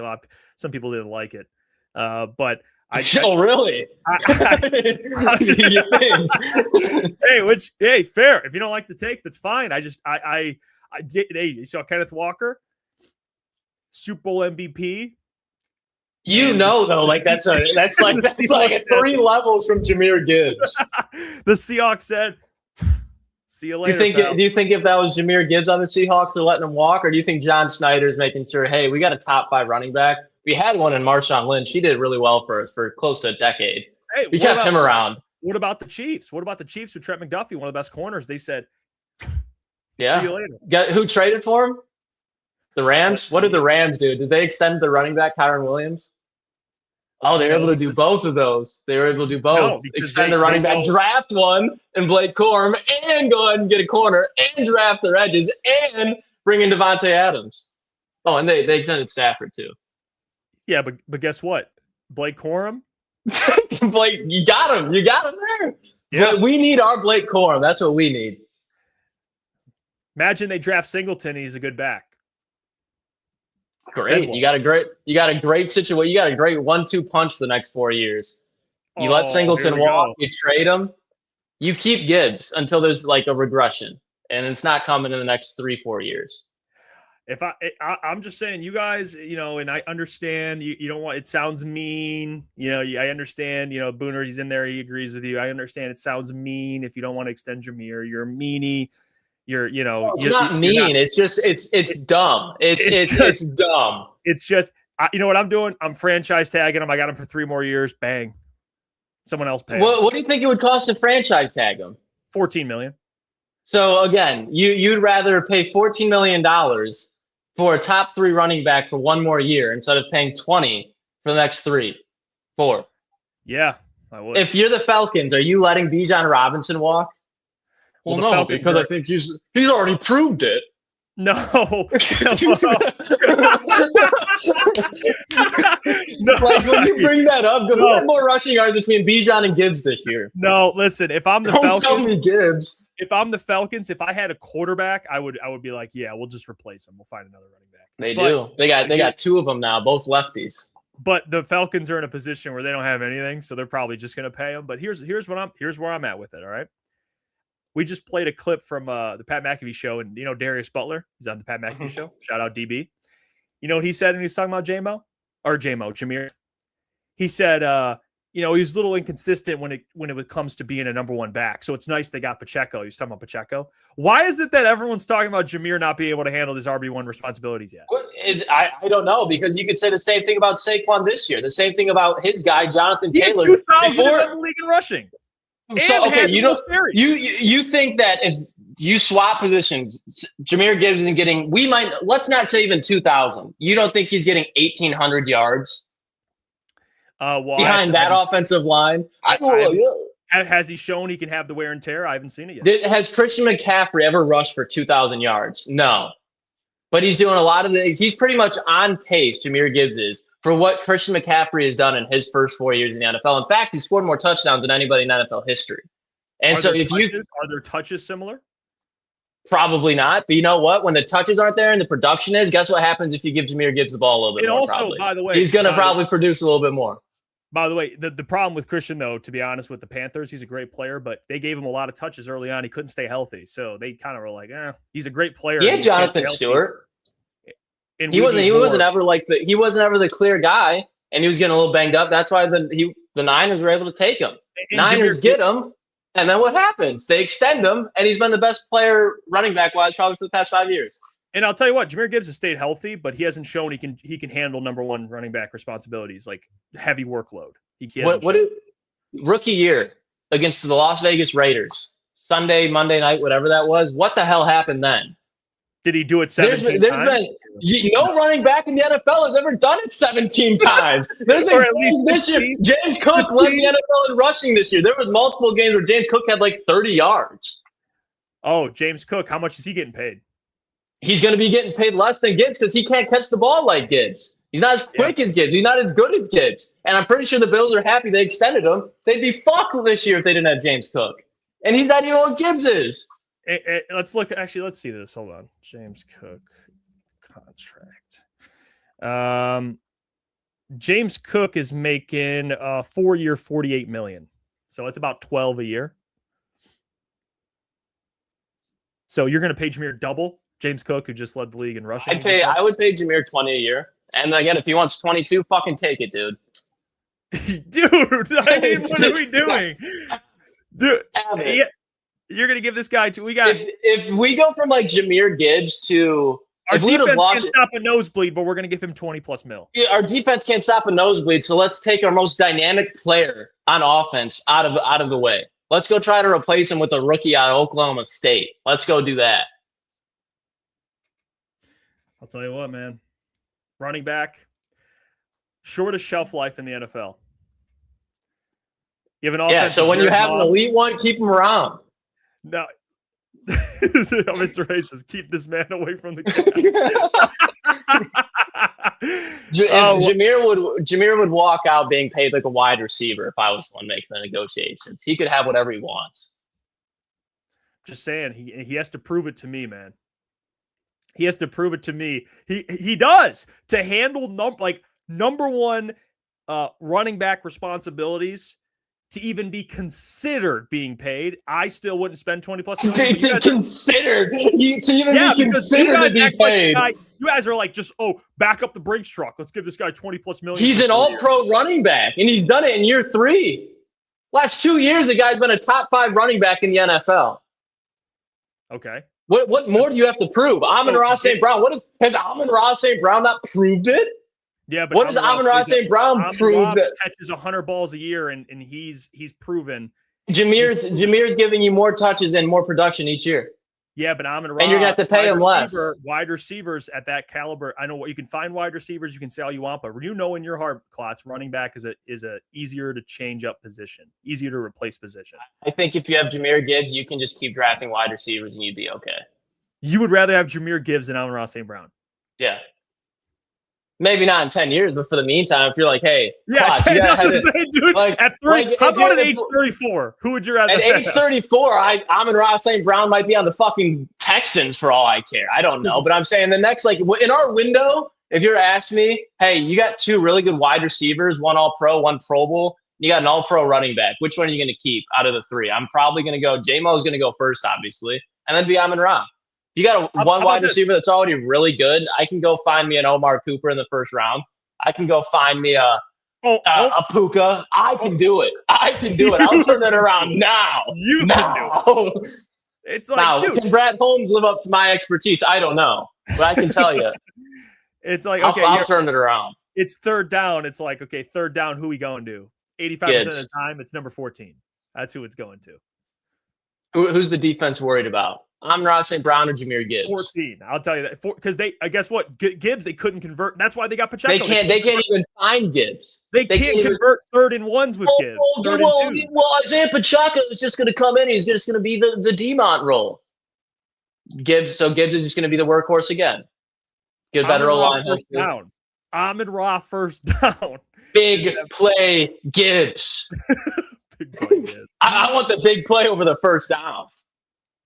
I don't understand it. Sweating. Love Fight Gibbs, for my King Jameer. I do. I really do. Oh, look at this is what Will Birchfield put out. Shout out Will Birchfield. Let me read you this. You actually, this might support your narrative on Isaiah Pacheco. Will Birchfield said Pacheco fractured his fibula. I mentioned that in September 2024. In 33 games before that, 4.6 yards per carry, 19 broken tackles, 18 games since, 3.8 yards a carry, 2 broken tackles. He's RB2 in an offense with Jameer Gibbs and solid in pass pro. So deep breaths, but concerns are real. Very well, eloquently. I can't ever say what word am I trying to say? Yes. Very, very eloquently said, Will. Very well said. And by the way, shout out Robbie. Appreciate the $5. Jeff gets on these terrible takes and just dies on the Shout out Robbie. Robbie knows. Robbie knows ball. Confirmed. And this is where we sound the I die on the hill. Appreciate it, Robbie. Michael says, I've been in meetings all day as the only Lions news Pacheco. Yeah. It's really the only NFL news. That and Braden Smith. I cannot. I'm still confused about that. I don't know who your starting tackle is, really. Yeah, they got to go tackle at 17, I'm assuming. I got to fucking throw on a T-shirt, dude. I'm sweating. Gibbs dialogue got me fired up.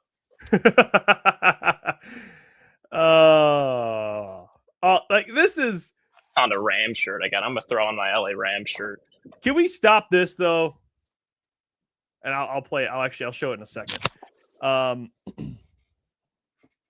Zetro, appreciate the 5. They can't find Gibbs because here we go. Is that a Detroit Rams shirt? No, it's like the St. Louis Rams. Okay, I thought you were wearing it. Get the guys got you wish you were looking this clean. Find Gibbs because he dibs when carrying a load. In all honesty, Amon-Ra St. Brown has been a number one for years. Gibbs hasn't yet. I don't know how people are saying Jahmyr Gibbs is not a running back one. Let me just ask you this, Clots. Last year, yes or no question. Were you clamoring for more David Montgomery? I was not clamoring, but that could be nice. Oh, why? You have a healthy David Montgomery's a You have one of the best. That doesn't dismiss the fact that David Montgomery doesn't exist. But you take Jahmyr out a couple of plays. You should have been fine. Jahmyr Gibbs is a running back one that doesn't need to play like it when you have a back like David Montgomery. But like, are you gonna force Saquon Barkley off the field because you have AJ Dillon? No, but if you have David Montgomery there, you're probably gonna be like, yeah, take this blow off. I promise you, Eagles fans were like more Saquon, please. You really don't think that Jahmyr Gibbs is a running back one in the NFL? No, I'm not saying. Listen, That's exactly what you're saying. He is a running back one, but I'm not talking to not the workload that like the top guys that when we talk about like the Saquons and the Christian McCaffreys, he hasn't proven to get that because James Conner's a running back one technically. So I'm not saying the guy's not a running back one.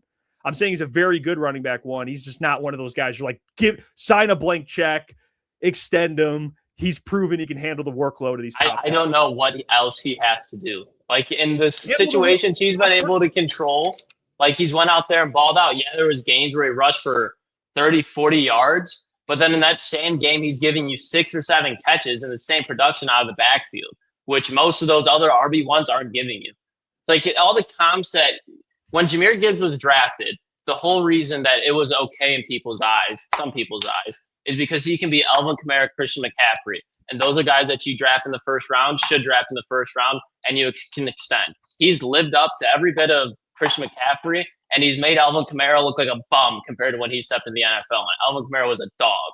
So there's literally nothing else in my eyes that Jahmyr Gibbs has to do. If you give him 25 touches, he's going to give you 100+ yards. Most of the time. If he's going up against the Browns defense or a really like Seattle's defense, obviously he's not. But he's the only guy outside of J-Mo that can take a 1-yard carry to the house or a slant. He can do whatever you ask him to do. And there's probably 5 running backs in the NFL, if that can do it. I would take Jahmyr Gibbs this year and compared to a guy like Derrick Henry. Prime Derrick Henry, obviously not. Like Jamal Charles. If I'm the Chiefs, I'm not letting him walk. They didn't. He was a great back and their focal point for a long time. I'm just getting some. I'm just looking some things up for you.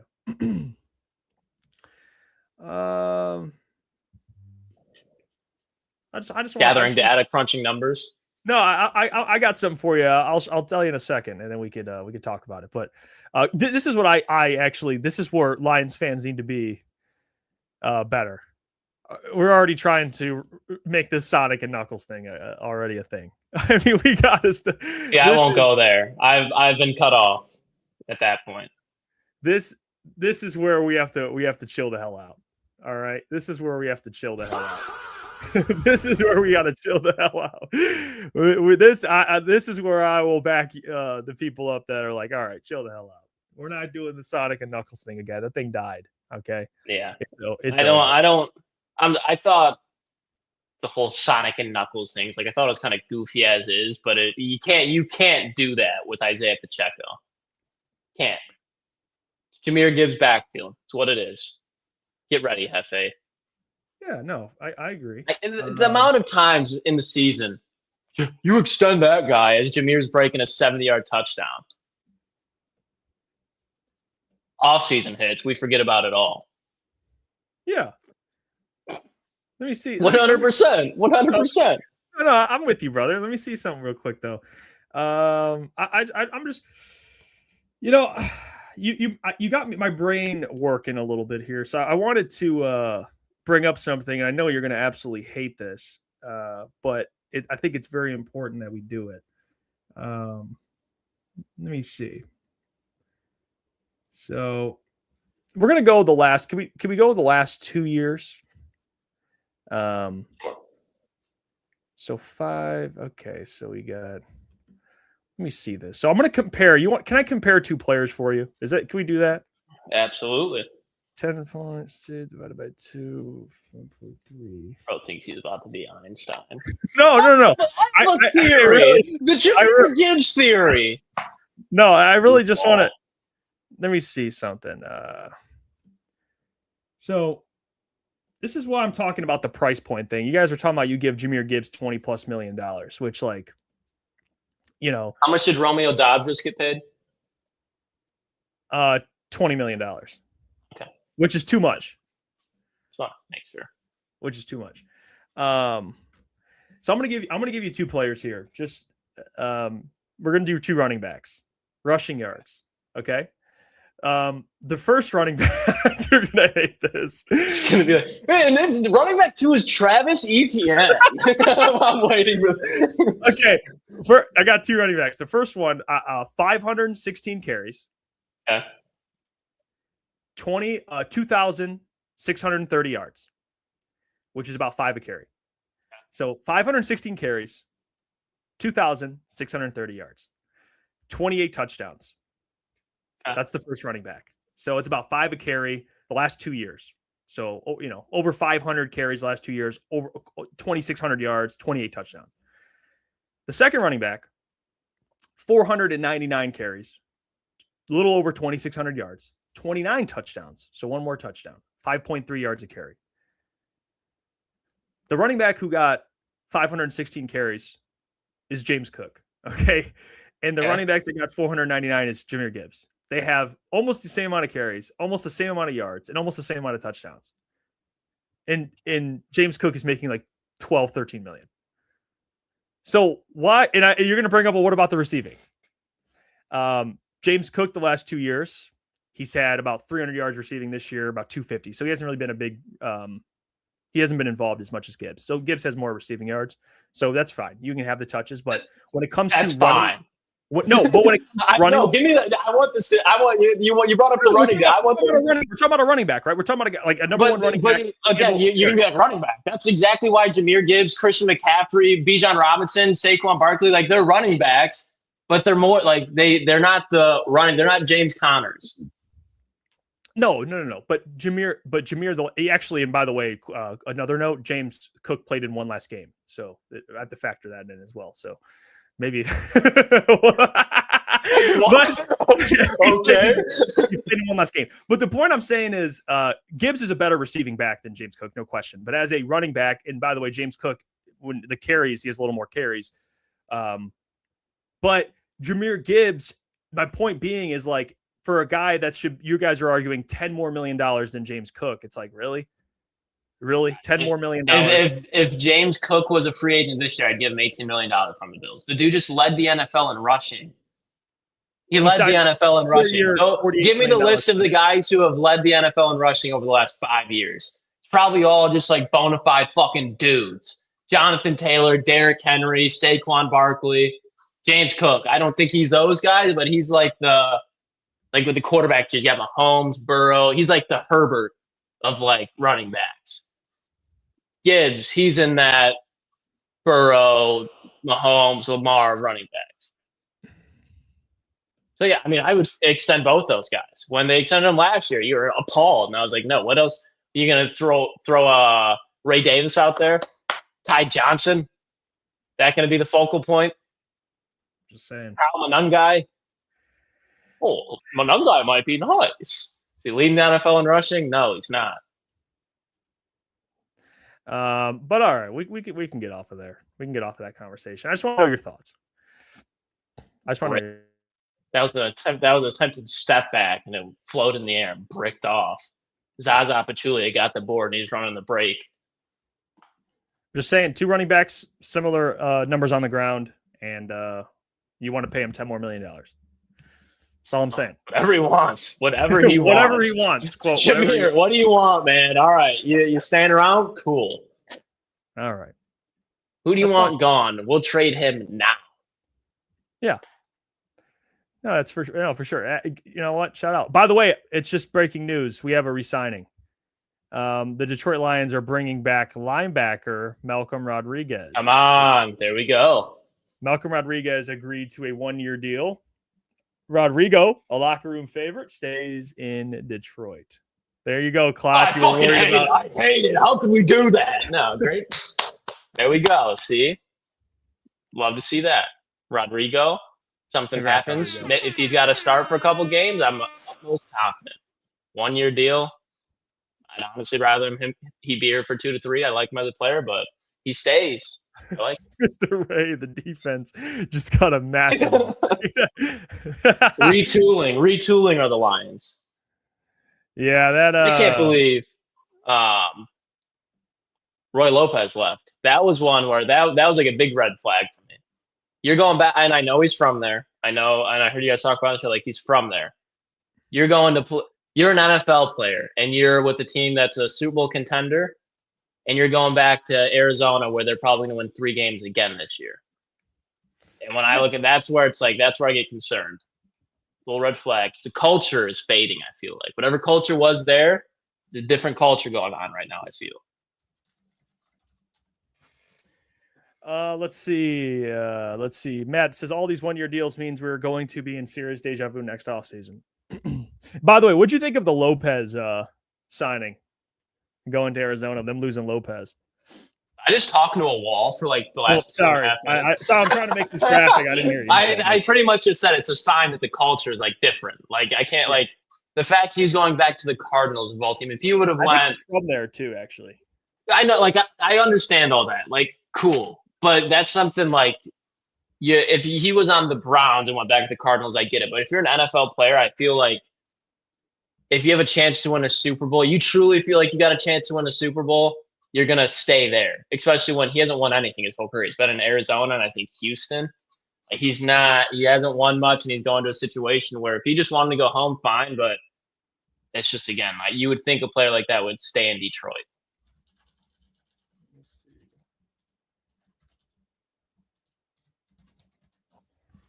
Now I'm supposed to be drunk. Yep. Sorry, I'm cooking a graphic. Hey, you're in motion. It's okay. White boy in motion. I'm not going to hate on it. This Malcolm Rodriguez news. I'm trying to help out. Bombshell here. Bastovian, what's going to determine his value more so is when Gibbs is signed before Bijan. We might look at. Yeah. By the way, I guess for the pro re-sign Gibbs thing, you're going to want to do it before Bijan. I'll tell you that. Bijan. I'm sorry. I read a tweet and it was funny. If for the people that want to re-sign him, go ahead. But I guess if you don't want to, if you want to keep waiting, it's going to be more expensive. I guess I would just chill. But for your argument, Clots, you keep waiting, you'll be in some trouble, man. By the way, we already read these. Go ahead. No, I already read those actually. I just sent a tweet. It was Rappaport saying that Isaiah Pacheco is David Montgomery's replacement. And the tweet says, like an emoji says, Pacheco sucks. This is Sonic and Moose Knuckles. I thought that was funny. No, that's your Probably didn't land on stream, but when you see a tweet and it got me. Sonic and Moose Knuckles is crazy. Of course you'd laugh at that. That's fucking good. That's a creative That's actually a good one. Bro called him a camel toe. That's disrespectful. Let me see this. All right, I think I got this cooked here. I think we're good. Wow, Malcolm Rodriguez is back, eh? Come on. I'm happy that Rodrigo says. Yeah, he's good depth. They still need by the way, I just sent it, Boone. But they still need another linebacker. What about your boy Dre Greenlaw? People were talking about Dre Greenlaw. Pacheco over running back or a linebacker. No, he's way worse. You know it too. They're both done. No, but he's been done. Yeah, Pacheco been done. Leo Chenal on 4. Where was he? Was he been with the Saints the whole time? I remember I wanted him out of Wisconsin. You and Adam liked him too, didn't you? Chiefs. Correct. Yeah. Mm-hmm. Yeah, I would really like Leo Chenal. Adam loved him. I'm big on Wisconsin mid-round guys.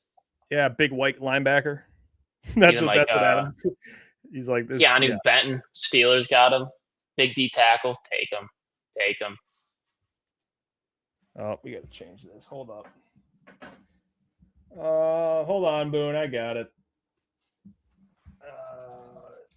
This is Jordan Schultz.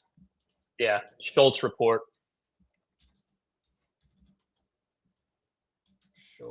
This dude keeps putting Tom Pelissero. He's got big teeth. Schultz. All right. Schultz report. Man, dude, back in the day, it used to just be Adam Schefter. Now you got like 14 guys. Yeah, Shefty's trying to change the game when it comes to free agency, man. Like the whole coverage of it is because of Schefter. Used to be just Wednesday opened up, whatever. They should though. I heard him talking about it. The free agency opening on Wednesday. Dumb. You might as well just open it. Everybody signs for the most part, besides Kyler's not going to sign because of his contract, but everybody signs before Wednesday. Obviously not on paper, but you might as well just open it up, which I agree with. It says Boone says Shefty's helping Fowler become the next Shefty. It feels like it's like Shams and Woj, except Woj was at a different network actually. Yeah, Woj the GOAT. Mm-hmm. Yeah, that probably is the case. Jeremy Fowler, I'll tell you what, we talked about everywhere we went in Indy, that guy was there. We were his shadow. He probably thinks we're stalking him. Yeah, I mean, we happen to run into this guy everywhere. So probably he's like, oh my God. Every time he just sees Booner. These guys, dude. My God. Booner. Let's see. Dave Burkett put this out. You guys tell me what you think about this. Dave Burkett said, let's assume Trey Hendrickson stays out of Lions price range. Rank these options to play opposite of Hutch. AQM, Cam Jordan, Logan Hall, Joey Bosa. Is it Kavon Chasen? Kayvon, I think. Kayvon Chasen. That's how I've always heard it. I think the L silent is Clayvon. Clayvon Chasen. Let's call it that. Sounds right. Kayvon Chasen, and then AJ Epinesa, Clowney. I'd probably go. I don't know. I like Bosa probably the most. I like Chasen a lot though. He was coming off a contract here. I think he had 6-7 sacks. He was the guy for their edge room. I'd probably say in any order, Chasen, Bosa, and Cam Jordan. AJ Epinesa is just one of those guys where it's I feel like he's looks the part, but I just see there's time and time again where he just gets fucking bullied. Then to have a game where he has 2 or 3 sacks. It's kind of like how AQM was this year. Yeah, AJ, he can't defend the run either. No. Mr. Jiggle says those are some soup sandwich options. I mean, that's just this is a little grilled cheese with tomato soup. Yeah, you're not getting, dude. I mean, you're not getting You're not getting like Trey Hendrickson. I don't know if they brought in Logan Hall. Maybe I'm just not in touch, but that one would probably piss me off a little bit. I wish you could get Trey, but you're not. No. You're not getting Trey, my friends. I think he's a Patriot. He wants like 30, 40 million. That's what he wants. So I don't want him for that much then. Yeah, I mean, he's not getting it right now. So I don't know. I'm surprised they gave out like. I mean, they're surprised. Like the Dallas Cowboys went and got Rashawn Gary over him. It might just be easier. They went and got Rashawn Gary. Rashawn Gary's good, but they probably look at him as like Trey is more of a. I'd rather probably have Trey, but to the money, to your point, I don't know about all that. I think he waited too long to get paid, or not waited, but you know what I mean. Like he's 31 years old, and no one's going to give him a 4-year deal. Like he even though he had 17 and a half sacks, but people aren't going to probably throw 30 million at a 31-year-old. Yeah, because even Daniil Hunter, like they can't go through the contract that they offered him. He's still going to get paid, but it's going to be differently. So he's probably looking at that, and that probably is holding everything up because Daniil Hunter is probably in the same age range, and he's probably going, well, I'm more productive than Daniil Hunter. He's on the best defense in the NFL. And Daniil was producing in the league for a while, and he was younger. Well, now at the time he was like 29. Yeah. Now he's like 31, but yeah, Daniil's put up, over 100 plus sacks in his career. I didn't know all that. I remember when he was in most, I think he's like the biggest specimen in the NFL. Like as far as dudes, you look at, you're like, how the fuck are you even built like that? Like Daniil Hunter's probably top of that chart. Yeah, he is. And they have him and Will Anderson under contract. They got Big Reed too. The blank check Blankenship. Brought him in. Kalen Bullock and Jalen Petrie. Houston. They got Braden Smith, and they got another guard. I forgot what guard they got. From the Colts, right? Or no, from the Bills. Yeah, David Edwards. Yeah. Then they got my guy Ursery. They just need to go get a center and guard in the draft, man. They might be – it's a dangerous team because Tank Dell's coming back. If he's able to be 85% of what he was with him, Jaden Higgins, and Nico. They signed Ed Ingram. That's who it was. I don't know who Ed Ingram. I think he's been there, though. He's been there. Oh, they re-signed he had a funny Instagram story to come back. Let's see if I can find it real quick. Yeah, man, I like Houston. If I had to pick right now to win the South, probably them again. Well, no, Jacksonville won it this year, didn't they? Your Jags? Yeah, I don't know. I haven't really saw what the Jags really been doing. Let Etienne go. I don't know. I feel like they honestly should trade Brian Thomas. If you can get like a first for him and you can add more on the offensive line, they'll be good. Because I like Tootin that they got. You can grab another running back. Gives a fuck. They just re-signed that corner they got. Parker his Washington. name's like Buster, I like him a lot. or something. Yeah, I don't know. That dude? You think Decker plays this year? Yeah, the Rams haven't got a tackle yet, have they? Apparently they have Alaric Jackson. That's what Etienne was saying. They said he's good. Where's he out of? He's young. I remember that name. I think he's a big boy. And the Panthers also been busy. Panthers have been cooking. Have been. They got Jalen Phillips, Devin Lloyd. I feel like they got somebody else too. Where did they pick? They picked 19, I think. Yeah. They need that's who should draft your boy tight end out of Oregon. I'm blanking on his name right now. Sadiq? I want to call him Sadiq Bey. I think Booner did that the other day. Sadiq Bey. Kenyon Sadiq. Like him with Bryce Young, little T-Mac, Xavier Legette. Oh, gosh. Here we go. Mm-hmm. Or they can draft. What if they got Ty Simpson? What if they don't feel like no? Why would you do? I would just write because they haven't extended Bryce yet, right? No, I'm not saying I would do it, but I'm saying imagine they just draft like Ty Simpson or something. That'd be dumb. It's like I feel like I don't think Ty Simpson's going to be bad, but I feel like his ceiling's the same as what Bryce is. Well, they did just Bryce, bring in Kenny Pickett, actually. They did bring in Kenny Pickett. The winner, Kenny Go Pickett. get Tanner McKee. There you go. There you go. That's a winning move. Tanner McKee from the Eagles. There you go. If they can snag like Lenora Sellers next year. Yeah. Yeah. I mean, they could draft Local cat. Emmanuel McNeil Warren. How about that? I think that's where the Cowboys go at 20. Mm. If that kid from Oregon isn't there. Yep. Silence says, apparently he's a Rams fan. Jackson's better than Decker. We don't want him. All right. There you go. Disrespectful, dude. Mr. Jiggle says, I'd pay Hendrickson 2 for 25. Yeah, he ain't taking 2 for 25, bro. Yeah, no. He's not even taking 1 for 25. You think Brad would pay that, though? 2 for 25?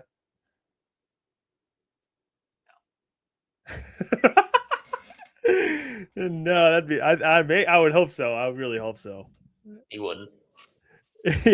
He's got to work harder than that to find a deal. I think Booner does have something with like the GMs in Detroit, how they just love a rebuild. Like this is where like Brad loves a rebuild.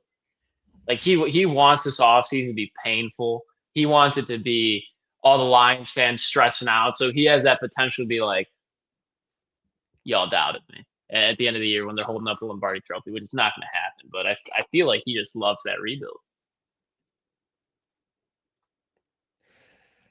Bring it in. You bring in Isaiah Pacheco, yeah, you're in a rebuild, pal.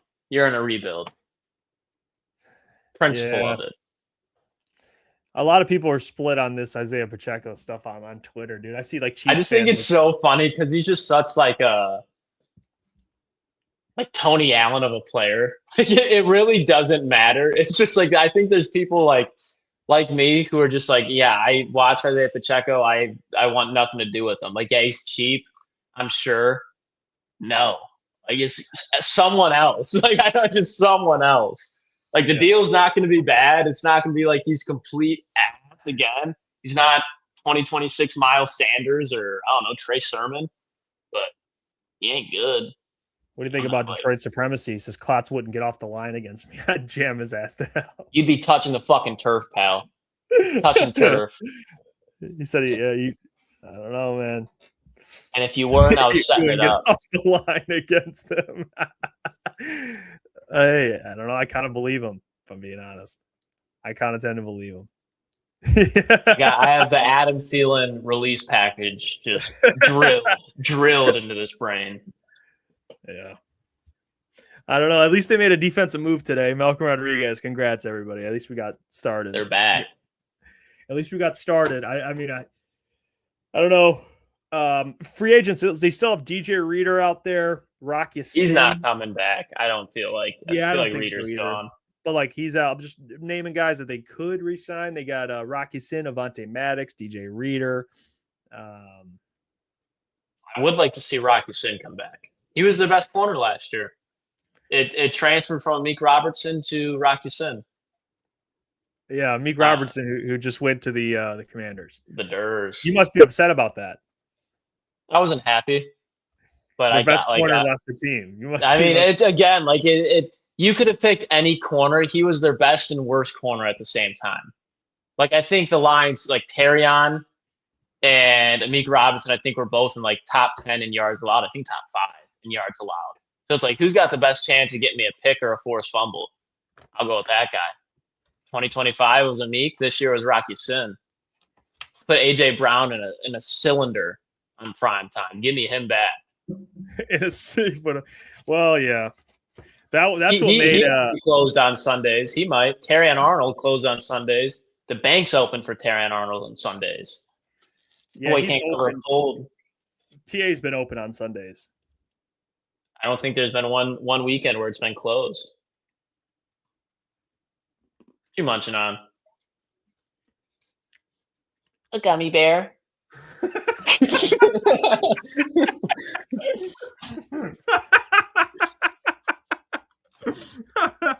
Well, I had a little Reese over here. Yeah, that's valid. Don't worry I'm a about big it. peanut He butter said fan. I have I'm a. Let me know what you think about this. I got at the store last night. I got a Chips Ahoy and Reese's collab. It's a Reese's flavored Chips Ahoy. Will rock your world. Are you serious? Dip in a little milk, with the Budweiser? flush it all down. I was drinking wine with it last night. Oh, what kind of wine? I don't know. Was it red or white? It was white. I'm a white wine guy. Feel like red wine's like black coffee. I can drink it, but it's just like if I want to enjoy myself, I'm going with a white wine. I can drink black coffee. I'm not desiring it. I respect it. I respect it. I really do. I really do. Yeah, man, this is I did this yesterday. We were live from so I was live 9:30 to 10:30. And then I went live at noon. Oh, I think you meant 10:30 at night. No, 9. I mean, you got done at like 9 though, didn't you? Yeah, so we went live 9:30 to 10:30 for the morning show, and then we went live 12:13 noon, 12:13, and we ended the stream at 8:45. So we were live, and then day 2. Yeah, we're trying to, you know what we're trying to do? We're trying to set the tone for Lions content creators here. That's fair.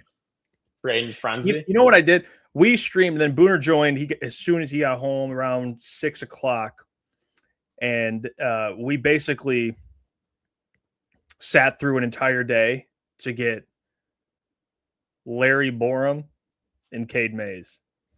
Cade Mays, I think it's worth it. It's worthy. I think it's worthy. But yeah, Larry Borum.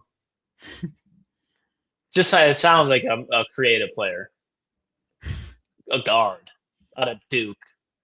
It sounds like the college football guy you recruit out of high school. Mm-hmm. Definitely a tackle. Where did he go to college? I want to find that out. Let's guess. If you had to guess, I'm gonna go. He's from Detroit. Went to Birmingham. Answer my question. Birmingham High. Brother Rice. All right, so I'm gonna guess that he went to Maryland. Where's your guess? Oh, if you're hot, cold. Give me. I was very cold. We'll play a game till you guess it. It's a known school. It's not like Albany. Iowa State. You're geographically, you're very close. And I would say tier of eliteness, you're close. Like the Missouri's, I just gave it away. It's Missouri. Yeah. Hey, guess who would know him? The guy we met at the combine. No. God, yeah. The donor. We met an NIL donor at the combine who. No. I don't know about NIL. He might be the donor of Missouri. Yeah. Off the books though. They're clean. Off the book. Yeah. I go, what's the difference? I was like, well, you're giving these guys money. What's the difference between that and NIL? Well, you know. That's what he's like, you know. Yeah. He's right there. I was like, oh, gotcha now. Let's see. Jesse says, does this team just want to be good and not win a Super Bowl? Because that's the vibes I'm getting from Brad and Sheila. Getting the same vibes. Again, I think they're closer to the Steelers. We can't throw Sheila in there. Sheila don't know what the hell. She's just letting these guys run. Yeah. I think Sheila's I haven't batted an eye at Sheila. And even if like the team was burning up in flames, like not looking at Sheila, man. She's so uninvolved. Like she's just she's staying out of it, which actually I like from my owner. But she came down when it mattered, when the people needed to hear a voice, she delivered. Everything changed after that. Mm-hmm. But yeah, Brad, I don't know. I don't think they're not trying to win a Super Bowl. I just think they think their way, they're stubborn. They think their way is the right way. And the problem is you can't win a Super Bowl by drafting your way there. You have to be able to make acquisitions in free agency and the draft, trade deadline, and you have to get your coordinators right, which Dan Campbell has not done this past season. And I don't think he still has done on the defensive side of the ball. So that's the two issues right there. Culture's good. Culture can be good, but That's just the reality. Full Slate says, "What is AQM's market?" I think AQM's market. We thought he would be way better than it is. I think teams know what he is. I think as far as like one, I mean, how old is he? 31, 32, 30? he's like 29 or something like that. He's right on that. Like, he's not old, but yeah. But they probably know they know what he is. One trick pony. He's a good pass rusher. He ain't gonna defend the run. He's a gadget, kind of like a pass rush specialist. But I mean, if he's under, what do you think? He's probably like 6'7". For all the Lions fans, by the way, for all the Lions fans that are like, AQM, this guy's legit. No team has tried to sign this man. Like that's why people call me an idiot. It's like, well, how dare you come at AQM? He had, 10 plus sacks. It's like, dude, like Jalen Phillips had a better market, and Jalen Phillips has never had 10 sacks. Yeah, I think you get the point. Intangibles matter, absolutely. Yeah, it's exactly. like if you're popping off on a 1-year deal too. Like I believe because he was on a 1-year deal, and the Lions brought him back on a 1-year deal, right? Mm-hmm. So I'm imagining that's like another red flag. It's like, okay, the first time you truly produced, I know he did what with the Colts, like 6.5 sacks, something like that 1 year. But then they saw what happened after, and they're probably projecting that to happen again. At the same time, though, in the same breath, like if the Lions can get him back for like $5 million, you do it. Like I think, and not as your starting option. Like I think he would be a really good we bring out your nickel package. You want to go after the quarterback, put AQM on the field. Like I think if you were to sign a Jadeveon Clowney, he'd probably be on the same different role, but I'd say snap wise, it'd probably be the same. And it's like if you're gonna have to quarterback, like all four, like I think he brings you more sacks than Jadeveon Clowney, but Jadeveon Clowney's also setting an edge, which AQM can't do. So there's a trade-off, but if he's a rotational guy and you can get somebody like if you were to bring in both of them, it's not what I would be like pounding the table for, but I think you're in a solid situation. If you bring in a Bosa and an AQM to go with them, like I think that's solid for sure. Yeah, I'm with you on that. You got to be realistic at this point. I don't think they're trading for anybody, at least like a notable name. They don't have enough cap space. Nobody's restructured a thing. That's what honestly is pissing me off the most. And I don't know whether to be agitated with the players or with Brad. Because, I mean, you sign this deal if you're a player, get paid all this money. How can you blame him for keeping the money? But you'd think that Brad probably like, hey, we're going to have to restructure this over time. And if I would think that one of them would have at least, if that was the case. But I feel like Brad just kind of letting it ride. Remember this? Silence says AQM's like that corner the Lions to let walk. Remember? You know who the corner who led the team in picks, me and you loved, with drafted by Matt Patricia. Oh, Mani Oruwariye. Yeah. He was a flash in a pan, man. He was a top 5 corner, I'd say, that year. he went nuts. Yeah, I remember at Woodward, me and you talked about him. That's how we related early on football takes. It's like you loved him, and you're like, yes. I thought he was gonna be a fucking problem, dude. Then where did he went to the Cowboys, and then somebody fucked him up on the Lions. Like they played again. Who was it? Like it might have been like Tim Patrick. Right over, done. That's the last you ever saw. No, it was the Giants. He was on the Giants. He actually plays. He's with the Ravens. Is it? Yeah, he hasn't played. Probably, he only played in one game. Giving Nate Wiggins a run for his money. He played in one game, but he's like practice squad, like roster. He's battling. He's 30 years old, but yeah, he played 4 seasons in Detroit, and had 9 picks in 4 years. 6 of them came in 1 year. I would say, yeah. The diving one against the Cardinals, and he like gets back up, pick 6. Tickets, I think if I remember, I think tickets to that game that day were $17 for the Cardinals versus Lions. Yeah. Now you can't. What do you think the cheapest ticket is for the Lions this year? Oh, probably like $250. Yeah. Mm-hmm. Probably like $250. Price of brick went up. Now you let go of Jameer, goes back down. Matt's okay. Jeff and Clotsy, do you think there is any possibility Brad is doing these small deals to try and afford one large free agent signing? I was thinking that, but then again, okay, go tell me who that is. It's not going to be Trey. Is it coming, Clots? Like who? You tell me who. It's Kibbs. go for it. But I remember when Brad said this before. He says people look at Splash and think it's all wait. He said people, and I'm paraphrasing, but he basically said, like, when people say Splash, they're thinking, get this player, get that player. But we look at re-signing your own players as a splash as well.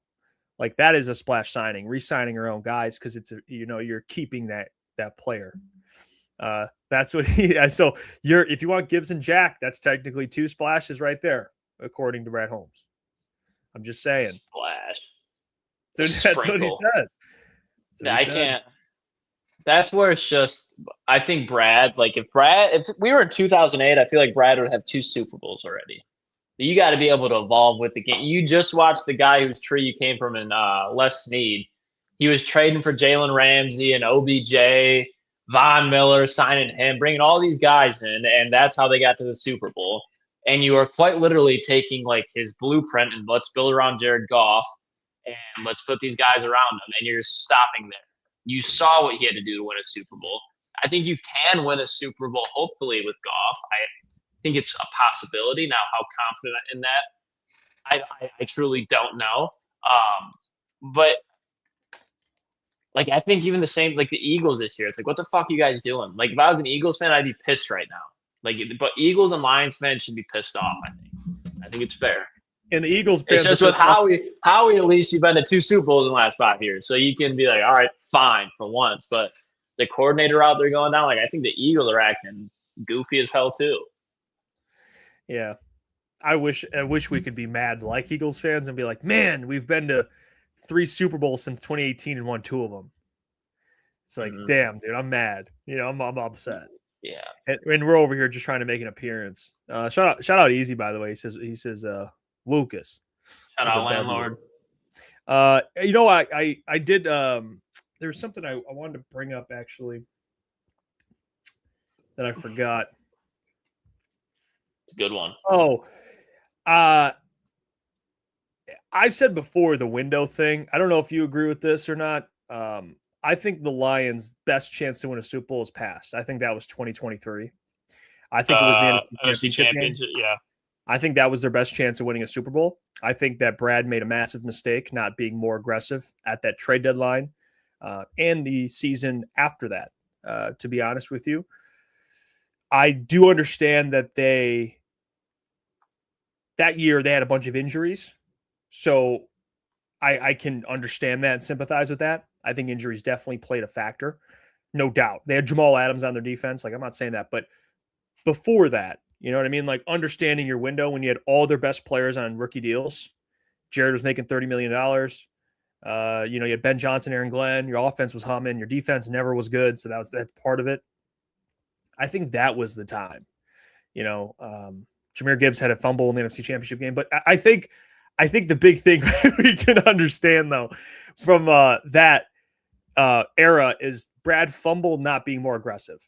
And you see what the Rams are doing, to your point, Les Snead. Like, the Rams, dude, they went all in, won a Super Bowl, and then they rebuilt their entire roster. And then now this is a different window where they have younger players and they have money and they're signing Trent McDuffie and fixing holes. Les Snead probably could have easily been like, we're going to draft a corner because we're going to sustain success and get cheaper and draft a corner. They said, fuck that. We're going to get a dude and we're going to pay him. You know what I mean? Like, so I think the Lions can learn. I've been saying this for a while now, but I'll just keep saying it. Learn from the Rams, just like Brad Holmes was a part of that regime with Les Snead, but also learn from the Chiefs, because the Chiefs don't fall in love with their own players. The Chiefs are like, see you later, Trent McDuffie. Any cornerback they've ever had. Yeah. Like, see you later, everybody. Marcus Peters, Davis Ward, you can just get Tyrann Mathieu. They let them all walk. It's like, let them all go. Brian Cook, Jalen Watson. These guys aren't elite, but still players. That they've had one of the best secondaries with those guys at one point. They're like, see you later. Get the hell out of here. Joe Tooney, see you later, bro. Gone.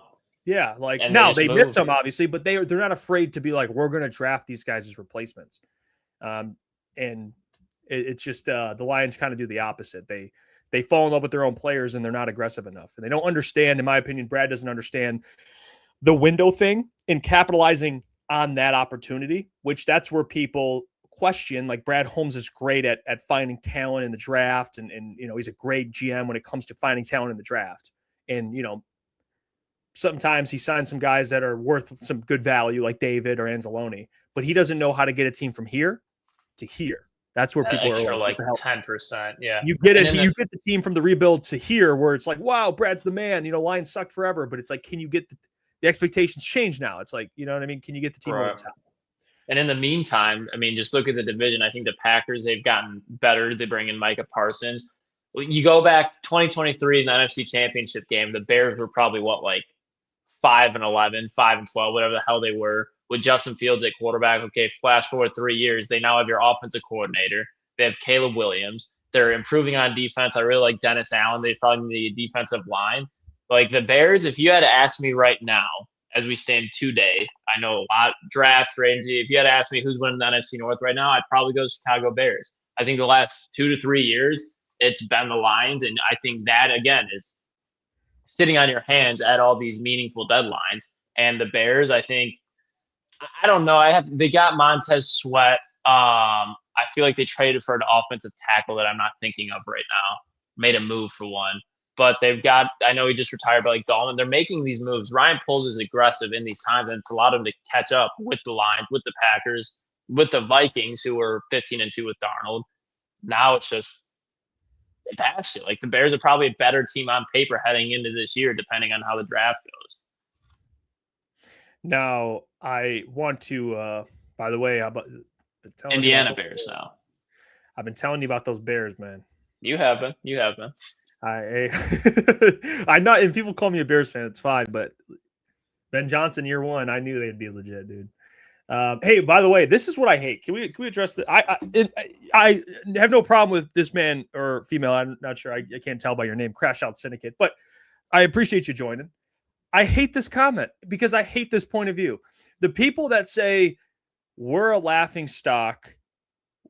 We were a laughing stock for decades before Dan and Brad came. Your viewpoints are just as bad as Syndicate. By the way, shout out Derek.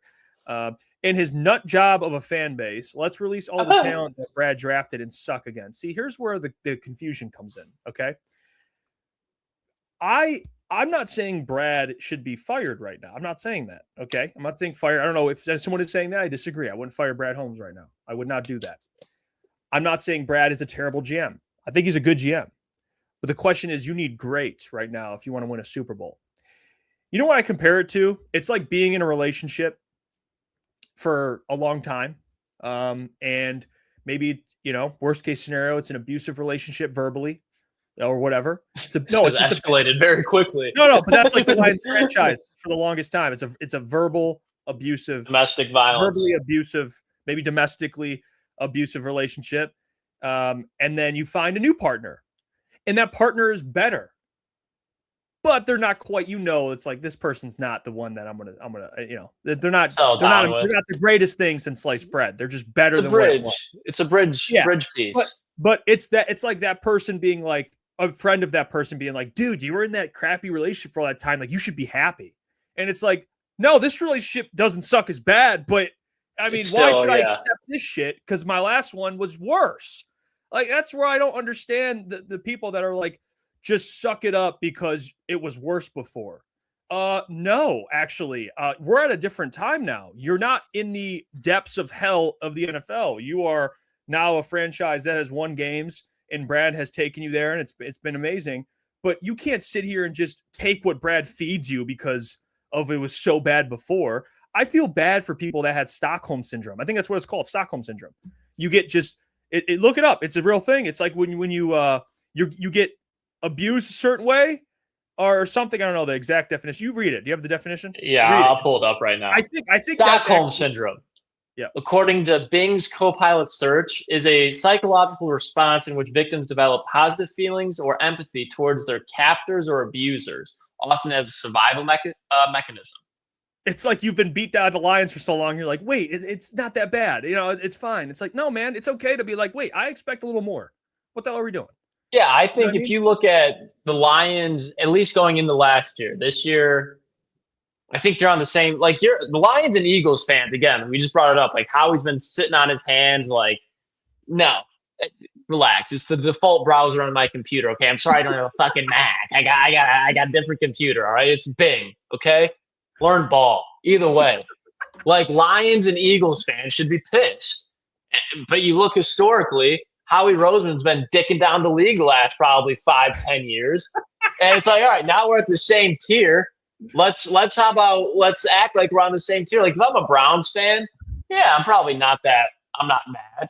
But if you're a Lions fan in 2026, you should not feel bad for yourself. You shouldn't feel for Brad Holmes. You should be able to be realistic and be like, this is a damn good football team, probably the best in Lions history. So let's go out, take advantage of this time, and let's go win a Super Bowl, something we've never been capable of doing. And now that it's there, it's like, okay, yeah, I see that this team is capable of winning a Super Bowl. I don't want to go fucking 9-8. Like, I'm sorry, I don't want that. I'm not expecting that. Not pounding the table for that. Yeah, no one's saying I wish it was 2018 with Patricia. No one's saying that. I want the Kenny Galladay, Marvin Jones, Kerryon Johnson days. Give me the running back with 2 knee braces back out of Auburn. That's what I want. I want the trade deadline where we're getting Haloti Nada past his fucking prime. That's what I want. Kyle Vandenbosch, Cliff Averill, bring those days back. I'm not comparing the two coaches. I'm just giving you an example of why people don't accept things. I'm not saying they're the same, especially how it ended. But like the Eagles fans, Doug Peterson won a Super Bowl, Philly special. And they were like, get his ass out of here, bro. Yeah. Like we want to win another one. And people could have been easily like, Philly special. Like this guy won a Super Bowl with Tom Brady. They were like, no, get this dude out of here. Like, and they got Nick Sirianni. I'm not saying you fire Dan Campbell. What I'm saying is that even Eagles fans, and they're psycho, I understand that, but like no other franchise thinks like this. Like, why are we the only ones that got to just eat shit when it's fed to us? Or maybe not shit. It's not that bad, but you get what I'm saying. Like, be satisfied with what's being fed. Like, no. I'm not gonna do that. Getting fed like a PB&J. It doesn't have to be shit. It's not gourmet. I think this is this. I think this, and I remember I think I said it on the show because I think me and Boone got to do it bad. Brad knows the formula. You don't work under a great GM and not learn what the problem is. If Brad manages with ego and arrogance, he's going to show everyone the way it works. The ego is what is getting in the way. I think I said it with John Morton. That's what pissed him off. But I think even like. The problem with the Lions is just people trying to be old school 24-7. Like they're trying just to be able to be like, this is how it was. This is what works. It's like you have to evolve with the game. You have to evolve with times. John Lynch played football and was a Hall of Fame player in the 2000s, and he's operating like a Hall of Fame GM in 2026. So I just think it's the arrogance and ego of like, we already got this. Like in 2023, I think Brad Holmes was like, if you copy this roster over 3 times, eventually we're going to win a Super Bowl. Maybe a couple of the players might have to change, but if we keep this core and everything else around it changes, we got a shot to win a Super Bowl. Yeah, and that's not how it works, because when Aiden Hutchinson snaps his leg, okay, now what? And it's like, I think that affects any team, obviously. But if you had a guy that's like, oh, there's clearly a hole on the opposite side of Aiden Hutchinson, let's go get a fucking George Karlaftis in the draft.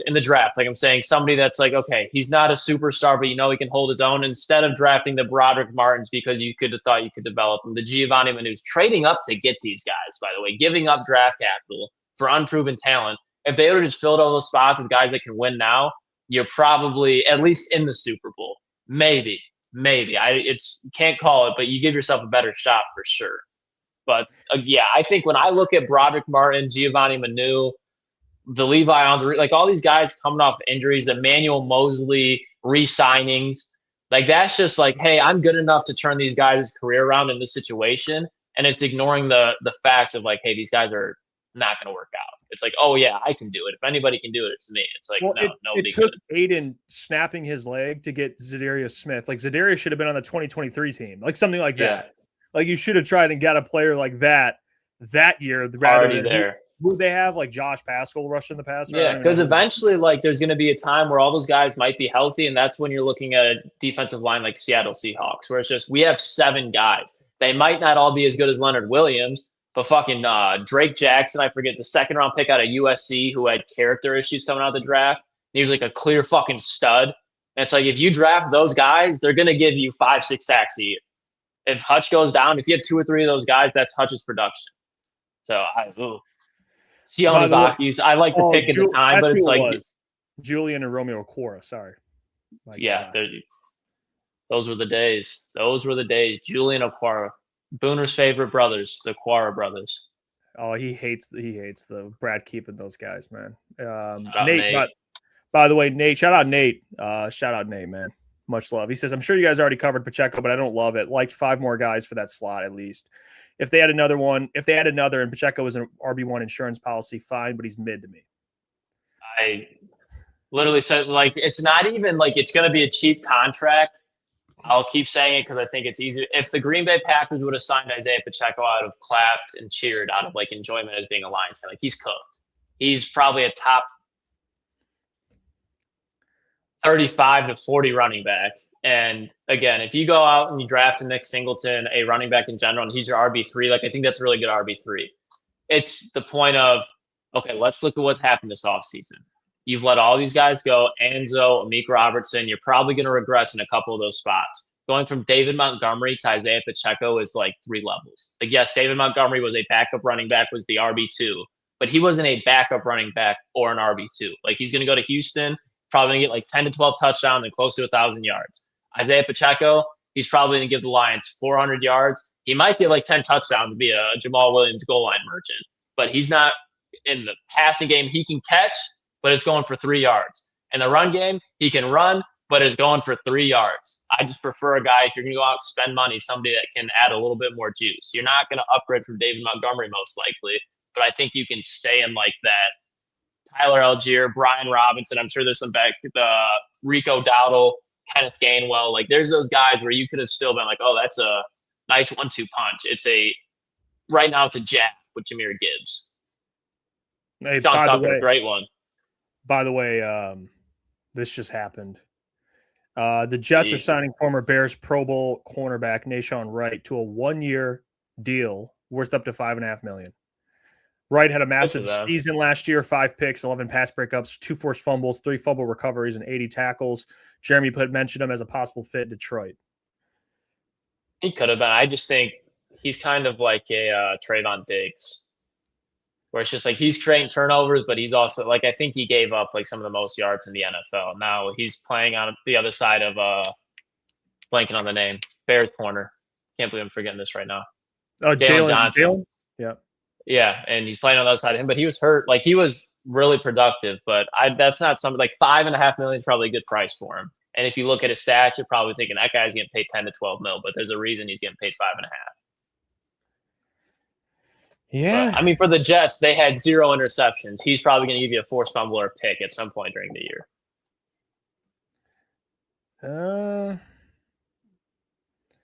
Yeah. I have hope for the Jets, though. I do. I think they're going to be ass again this year for sure. There's no doubt about that. But then I think they're going to get Arch, Sayan, one of those guys, and like they're going to have a good product for that team to go into. For that player to go into, I should say. Damn. Yeah, you see by the way, the Bears also signed Kobe Bryant.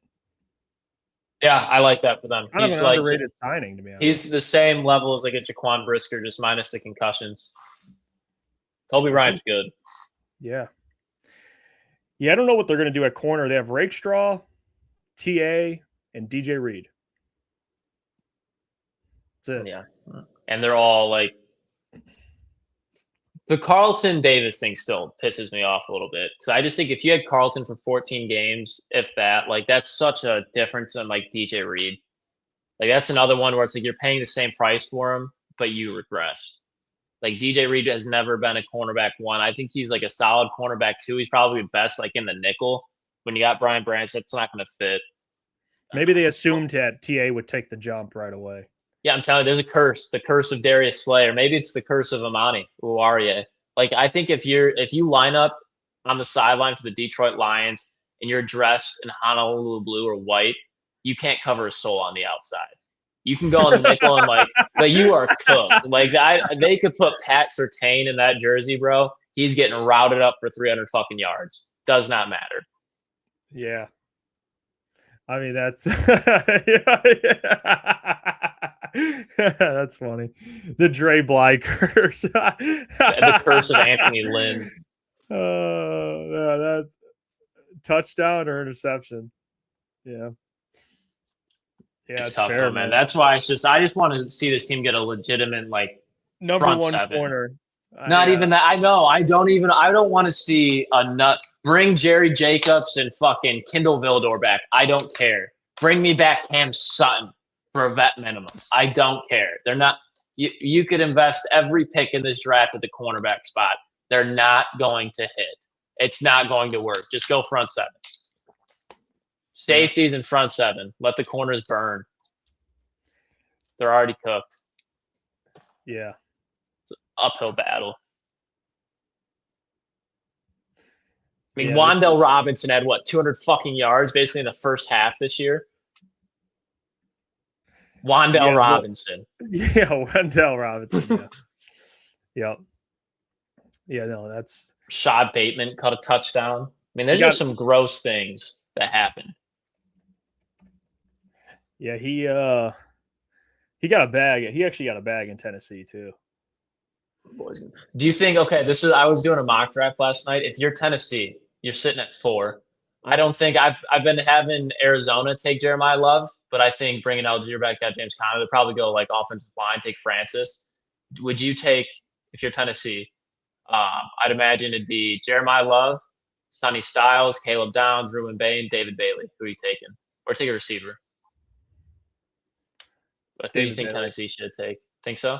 I really don't think there's a wrong answer. That's why I just didn't know. I think David Bailey is going to be really good. There's tell me how stupid you think this is, but because we laughed about the one time. I do think Cam Ward has a say in that organization, as every, I think, quarterback should when you're drafted 1 overall. I think if they take an edge, it'd be Bain, just because it's that's my guy. Well, guess what? If I'm the GM, guess what? I'd be like, yeah, no, I appreciate that, but there's the door, buddy. Let me do my job. Because if I'm fired, I bet you're not going to be like, hey, he ain't getting fired. Yeah. That's my guy. My job's on the line, dude. I'm not. I would never listen unless you're Peyton Manning or Tom Brady.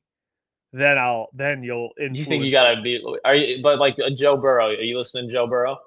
No. I remember I was surprised. I thought you'd be the guy the Bears should listen to Caleb. Hell no. Okay. Because Joe, okay, you're gonna tell me who to draft, Joe. Cool. How much film you watching? A and B. You're gonna be out of here in a year. So my job's on the line. I don't have to. Maybe if it's a player that they played with, like if Joe Burrow, maybe on. That's what I'm saying, though. That's what Cam Ward with Ruben Bain. You can ask him about Jamar Chase and get his opinion, and be like, he's a really good guy and everything. Okay, cool. But you're not listening though. You might be taking some data points, but you're not. Yeah. You still have the draft day in your back pocket. You got, what was his name for? You ever watch that movie Draft Day? Yeah. Or the dude he's got him in his back pocket the whole time. Yeah. It's finally I can't remember his name. All right, that's fair though. Great movie, by the way. Great movie. I'm gonna watch it here a couple times. Kevin Costner was in there. Yeah. Diddy was in that movie. Was he? He was the agent. He was everywhere, man. He was everywhere. He was the Arian agent. Foster, I'm pretty sure, was in that movie. Yeah. But yeah, I'd like to see him take Love. I'd like to see Love go to Tennessee. Bestovian says we have to remember a huge draft blunder with Brad allowing Howie to grab Quinn and Mitchell 2 picks ahead of us when we ended up with TA. Well, I think Brad, though, I think he looked at TA as his number 1 corner, though. I did. That was who I was very high on TA. Not only that, I don't think Brad was like, no, Quignon's number 1, but I think he said it. He's like, we got our guy. We got our number 1 guy. I thought so too, man. I thought he was going to be Champ Bailey. I thought he was good corner. Good corner coming out, man. He was. He was a converted safety, but he played really good. He played well at Bama his last year. You see why he was a safety, though. Yeah, you see how he kind of has some of those safety instincts a little bit. Yeah, not the best cover guy. Like Quinton Mitchell's a cover guy, Your boy Lassiter, who's a second round guy in that draft. I remember you loved Lassiter, and I was like, nah, I want Terry on. Yeah, no, I like that. I didn't know at the time that he would be one of the best corners in the. I knew he'd be really good because at Georgia, no one was throwing to him, so I knew he could cover. I had Mitchell higher. I liked Quinton Mitchell a lot. Me and Booner did. He was my number 1 guy. But I mean, I get it. He played at Toledo. There were some concerns there, but I looked at him, and Kamari was like my third guy. I like TA was like second for me. I had TA. Yeah, no, it was like it wasn't like B. it was like TA was bad, like a terrible player. Mhm. I liked Kool-Aid actually a lot. I just he hasn't been that bad. He hasn't been anything crazy, but he's held his own. He's been better than TA. I remember I tweeted out the Kool-Aid McKinstry stuff to Detroit, and he hasn't been too bad either. I don't think he's like a proven number one, but he's pretty solid. I'm like scared of Bama players. They're either like so good or so ass. There's no in between. There's never like the guy where he's like, yeah, he played at Bama. He's pretty good. Like in the NFL, like no, there's studs. You know what it is? Bama DBs felt like it was indestructible sometimes. Yeah, felt like those guys were always good. If the tackles, though, you actually got me on the tackles because I will never draft an Alabama. There's really no good Bama tackles, man. I don't know what it is. I was trying to because the good tackles come from like Georgia. You got JC late. Yeah, Georgia. They had like the Mims guy, Aquarius. But otherwise, they got Thomas. They got a couple guys. But yeah, they like Jonah Williams from Alabama. The Bengals took him. Jedrick Wills, who the Lions met with. JC. Cam Robinson, who went like top 5. There's another one I'm forgetting about. Evan Neal. Remember the Giants? Evan Neal. He went top 5. Like Caden Proctor, I should say promise. If I had to put a guess, Caden Proctor, if the Lions take him, I'm probably going to be not happy. Yeah. I'd much rather have like Monroe Freeling, where you got to wait a little bit, maybe like a year or two, or a Lomu, where you got to put. I always get confused. They both need to add weight, don't they? Regardless, but Utah tackles, Lomu is the one that needs to put on more weight, correct? No, of Fano, I think. Either way, I would take either of those guys and put a year of weight on him before I take Caden Proctor. I don't that think dude's huge, Lomu's but can't move. They probably both need. I think Fano's. I think the slightly lighter, like 10, 15 pounds. He's the one who looks like a little bit whiter, right? Because I always get him confused. No, Lomu's like he's white, and then I think Fano's like. I think he's Polynesian for sure, or whatever you want to say. Yeah, he's got great hair. He's got the great hair. Dude got a flow. Dude's got a fucking iron chin too. His noggin is ginormous. Yeah. One of the bigger heads I've ever paused. No,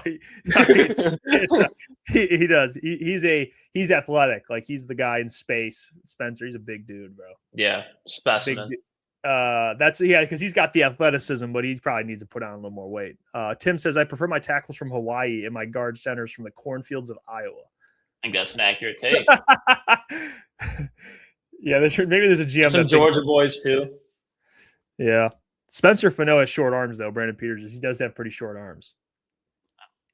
I feel like that's just become like a theme that's I never heard it before in Hutchinson, and now it's all I hear about. Ruben Bain, dude, he's got mini arms, dude. I think Daniel Jeremiah like puts it perfectly. It's like if you go and you watch a player throughout his career and you've been like, oh God, he has short arms. He might struggle in the NFL. All right, I'll put some concern in it. But if you watch Ruben Bain, like everybody's clamoring about the talent that was in the college football playoff. The dude had 5 sacks in the playoffs alone.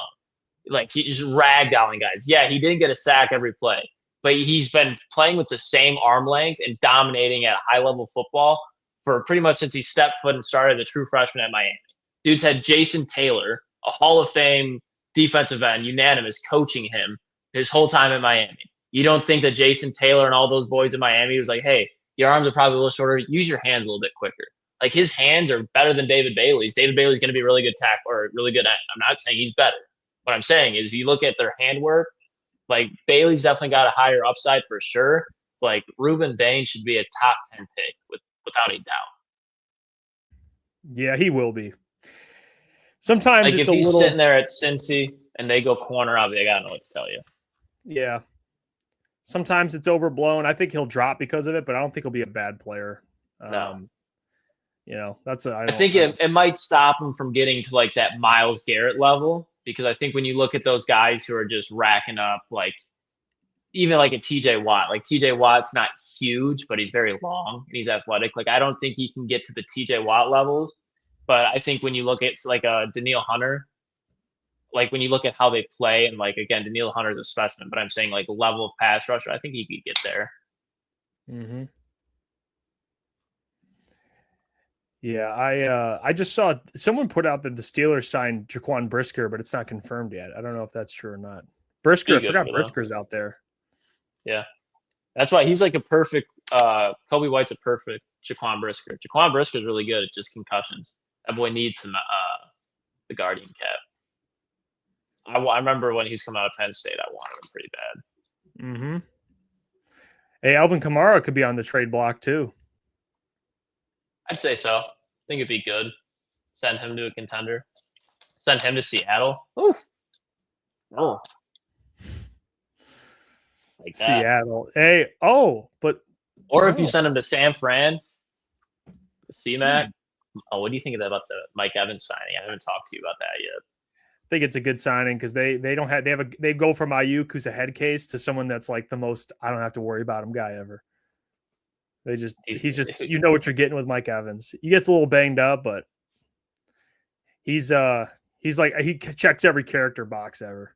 I mean, you think he goes for a K? I think so. Yeah, I think so. Yeah. That move, like that, put him right. I thought the Rams had. I would pick I think the Rams or Niners. I don't know who, but those are who I'm going to pick coming out the NFC this year for sure. Someone posted a video of. Let me see this. Look at this. Some guy posted this video online. It was Trey Hendrickson chilling in, I think it was Duval.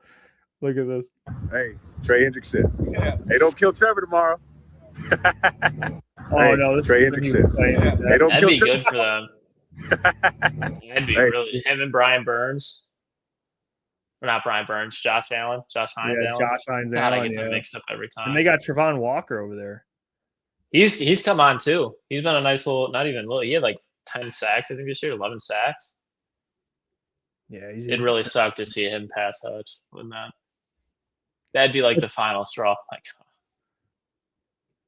I mean, it's like people. I mean, people. That's why people bring up like the AQM and Hutch having double-digit sacks, and they'll compare it to like those duos. It's different, yeah. There's like a different. Statistically, maybe they're similar, but when you're watching them, difference. Yeah, that's where I'm at with it, honestly. Yeah, this is. You know what, dude? The Lions aren't going to do shit today. I mean, they're just not. No. They're not going to do shit today, man. They're not. This is how it goes, dude. I sat here. I mean, they signed Larry Borum at like 5:00, and that's set the world in flames. That was the bang of Mike Breen. Mike Breen. And then after that, it was that's. Oh wait, did Greg Newsome sign too? What are your guys' thoughts on the Greg Newsome contract? Where did he sign? I saw he signed somewhere. I forget where it is now. He went to drop. Giants. Yeah. Giants are cleaning up too. They might win the NFC East next year. I don't think Philly does. Yeah, I don't know, man. And the Giants are kind of putting it together, dude. Johnny Arbs. You got. I mean, I don't know if they'll probably trade Kayvon or not, but they got with that secondary. They could draft Caleb Downs. That's what I was just going to say. If they did that, man. And I think that because Harbaugh, Ed Reed, Eric Weddle, Kyle Hamilton, Harbaugh loves an elite safety to just build his defense around. I mean, Harbaugh, he's a Mike Tomlin. Like, yeah, he hasn't won a Super Bowl since, I think it was like 2013, something like that. But, like, he's like the Giants at their floor are an 8-win team. And I think, like, when Neighbors gets fully healthy and come back, same thing with Scadaboo. They just got Isaiah Likely, who I like a lot there as well. Probably draft another receiver. Like, their offensive line's better than it has been. Offense will click. You got Harbaugh as a defensive-minded head coach. They got Javon Holland, who I already like. Oh, Javon, that's who it is. They got some guys. They could have like Javon Holland, Caleb Downs, Abdul Carter, Brian Burns. And then on offense, they just got Isaiah Likely. He's a good tight end. Yeah. They just need like one more solid receiver. Yeah, they get like another receiver at some point. Mm-hmm. The O-line, Andrew Thomas. They brought back their right tackle, Illuminor. Yeah, they got somebody in the middle that's decent. Yeah, I don't know. Yeah, I think I don't know who Harbaugh brought in to be their OC though. I'm not sure either. You'd have to look. Oh, Matt Nagy. That's who it is. Which is good, especially when you look at like how Dart is. I think he's got like a similar style to Trubisky. He was able to get good seasons out of him. I like Nagy, man. As far as an What do you think OC. about the Raiders? Well, the Raiders did. Like them. If they're in the AFC West, I think, or if they weren't, I should say, I'd view them similarly as the Giants. Like Mendoza, that the fact they have the 114, 33, and like their draft capital, I think it was our boy Middlecoff was talking about it with Colin. Like they have the highest draft capital as far as where their picks are in NFL history. So like you're gonna get Mendoza, obviously, but then you got Mendoza and Brock Bowers and Ashton Gentry. Like that's a three-headed monster, in my opinion. They were able to go get dude from Baltimore, blanking on the name right now. God damn it. Linderbaum. And then you got Colton Miller. Like they need probably another offensive lineman, another wide receiver, and they're set. Defensively, they need a couple more things, but like year one, you're not winning the AFC West and going to compete for a Super Bowl year one. So like year 2 or 3, they're still gonna have cap space. Like with Brady there, I think that does give me like I want the Raiders to be good. The Raiders have never been like truly good. The years with Derek Carr and Amari Cooper where they're popping off a little bit. But like I think the Raiders being good is like great for the NFL, especially in Vegas. Like I would love to see the Raiders be good. I'd be cheering for them for sure. You know, you want to oh wait, let me see. I thought I just saw Cam Jordan news. The Bills reached out, by the way. Bills reached out to Trey Hendrickson. They need somebody. That's honestly where I would think he'd be going, especially if they're clearance cap. If they're letting the guys from the offensive line go, you have to add to that defensive line at the bare minimum. By the way, this is the remaining cap space for teams. Let me see. For those who are wondering. This was at 10:45 a.m. The Raiders still have so much cap space. This was at 10:45, so they have, this is earlier. This is earlier today, but Commanders, Raiders, Chargers, Jets, Titans all come at 40+ million. Seahawks 45.6. Cardinals, Patriots. The Seahawks. I think the Patriots just gave up 20 of that though to Romeo, but I don't know how much that structured wise. But Packers got some cap space. Bengals. It seems like they got enough for Trey, ironically enough. Colts 23, Rams 22, Texans 21. You got all these teams with 20, Chiefs with almost 20, 49ers, Steelers 18, Giants 17, Broncos 16, Eagles 13.7, Falcons 13.4, Bears 13.4, Jags 10.8, Panthers 7, Lions 5.5, Browns 3.3, Dolphins 2, and then or Buccaneers 2, excuse me. Dolphins, I think that's negative. Yeah, all these are negative now. So they're all below the cap. Yeah, it's all estimated on Spotrac. I bet the Commanders have a problem. I'll tell you what. I think the Commanders are prepping for like a big move. I think Trey Hendrickson like lands there. I wouldn't be. I think the Seahawks are about to trade for somebody, to be honest. Because if they have that much cap space, and I think they've really just they brought back Shaheed for I think 3 years I saw, but they haven't really done anything. And Snyder, like he's never, even like when they're not in Super Bowl contention, like he's always making trades. And it's not even for like premier guys, but like obviously like even going back, like they traded for Quandre Diggs, Leonard Williams. He's always making moves on that offensive line too. They always are switching guys around. So I bet the Seahawks are probably going to trade for somebody versus signing a Trey Hendrickson. I'd imagine. Maybe they sign Trey. They got the money to. It'd be fucking scary if they did. The NFC West would be so loaded if they got Trey Hendrickson. Dude, it wouldn't even be fair, dude. That would just make me, that would piss me the hell off, especially the NFC right now. All these teams making moves. Nate, appreciate it, brother. He says it's kind of a sick joke to sit on stream during the most active transaction period in the NFL to be met with crickets, like throwing B-Day party, no one shows up. But I'm here with you. Shout out, Nate. No, that's facts. Getting stood up on a date. Yeah, it's getting stood up on a date. R.I.P. Brad Holmes experience. We wait 5 hours for Isaiah Pacheco, and Malcolm Rodriguez. I'll be right back. I think it's off. That's just how it goes, man. Truly. I mean, it's just how the cookie crumbles, guys. You know, I mean, I would think, Brad Holmes restructuring deals, assuming all that stuff is officialized, and you cut Graham, you cut Taylor Decker, that some of this stuff's going to come to fruition on defense. I don't know.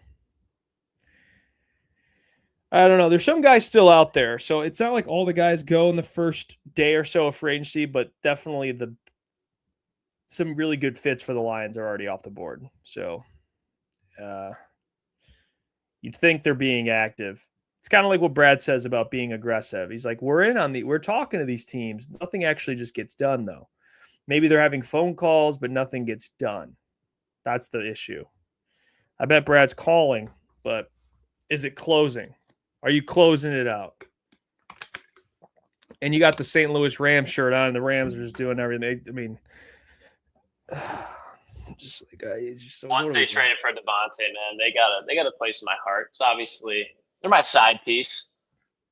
I'm loyal to my Lions. I've been with them forever, through thick and thin. We've had a lot of ups and downs, but through that, you create an emotional bond. But then one day I was out and I was like, damn, Rams looking kind of nice.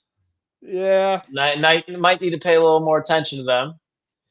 It's just one of the, I don't know, as a Lions fan growing up, I feel like I'm in a nostalgic state right now because it's like, in my opinion, I have about zero faith in the Lions winning a Super Bowl going into this year. So it's like that frustrating time where you're just complaining the clouds that we all remember. It's like, they're probably not going to win a Super Bowl. So when playoff time come around, who are you rooting for? Who's your squad? The Rams, I think, after Tay, I would love to see Devontae Adams for a ring. Even though he was a Packers legend coming up, I just think he's such a good, fucking elite dude. Elite. I think it could be a controversial take. If you take Julio Jones, DeAndre Hopkins, Devontae Adams, I'd probably take Devontae. I remember talking to Braylon, and he said that Devontae's better than Kelvin, which I think is blasphemy, but I think there's definitely an argument there. If he wins one ring, I think he's a top 10 guy. He's like a Larry Fitzgerald level. Devontae is one of the greatest of our generation. Yeah. I mean, we had to experience that man often. Pause, but Jesse, appreciate the $10. He says, can we get Doc Corey to ask Brad Dan the next time they meet with the press about not freeing up cash from the contracts? I'd love to hear Brad's PR answer. Does this mean that maybe if you don't restructure Goff, I think they have already, and it just hasn't been announced, because they don't have to announce it until tomorrow, right? Yeah, when things start, you have to. It's like they sign the guys, and then they see how much they need to free up, and then they free it up. So, but just say hypothetical. Does this mean they don't want to be tied to Goff for longer? If they don't restructure him? This is me asking you. I'm not trying to play devil's advocate. Wouldn't restructuring Goff make it better for another team, though?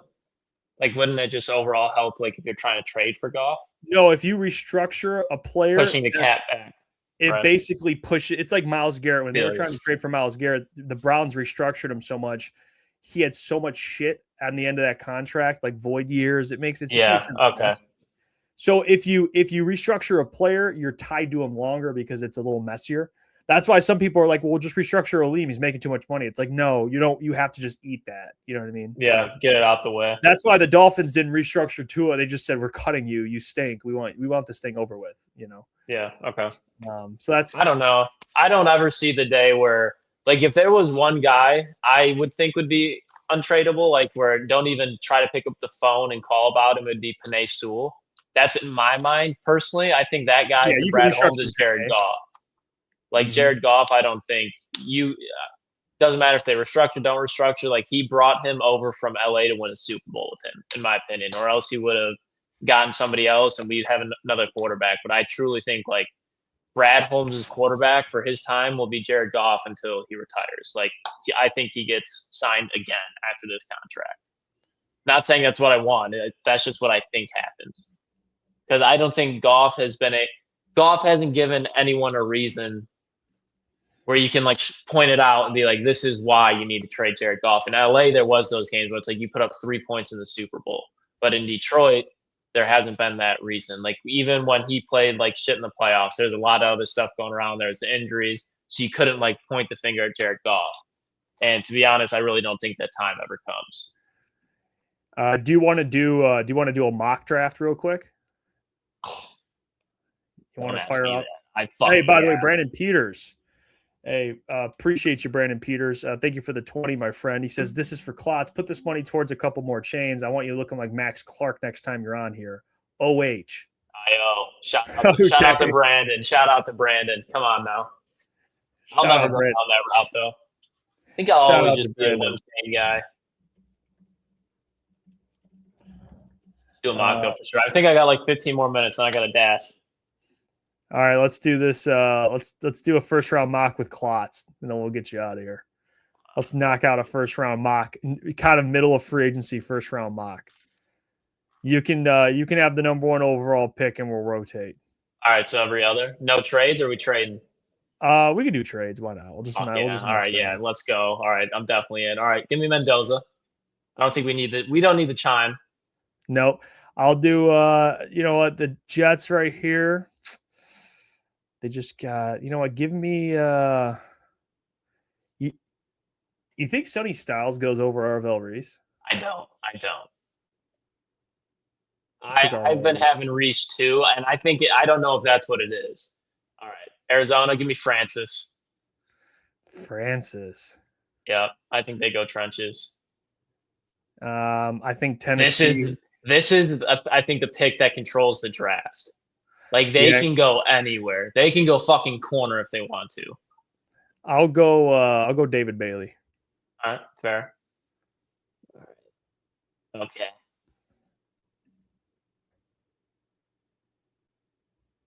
Give me Caleb Downs. I want Downs. I'm taking the best player that's there. All right, okay. So I'm the Browns here. Honestly, I'm going to go Monroe Freeling. Really? Yeah, I think he goes high. Okay. Wow. This one's easy. Jeremiah Love. This should be Jeremiah Love. If the Commanders pass on Jeremiah Love and he's there, they're done. They're cooked. Mm-hmm. Saints.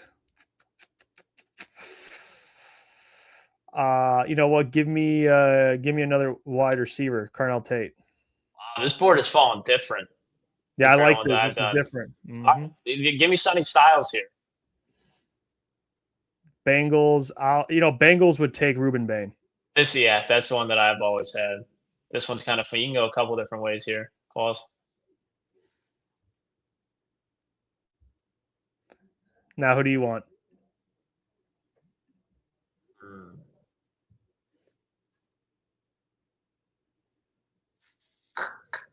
Trying to think if there's a trade I can pull here. You got to pick. Is it me? Oh yeah, it is me. I'm so dumb. This whole time I was thinking it was you. Give me Delane. Mansour Delane. So the Cowboys are sitting there. Ooh. Okay, if I'm the Cowboys at 12. This is a weird pick. Yeah, because it's like they need a defensive player. Would it be bad to go McNeil Warren? I think this early, yeah. Why is Dylan Thieneman? Remember remember at the combine, white dude? He's nuts. But they have him 11th ranked overall player. Because he's probably going to be like a Emuwari of the draft. Wow. I think this is. I think corner is a good pick for them. Yeah, I'd probably go Jamad McCoy. Yeah, I think that's good for them. LA gets 13 still. They don't have another pick in the first round, though, do they? This is the only one.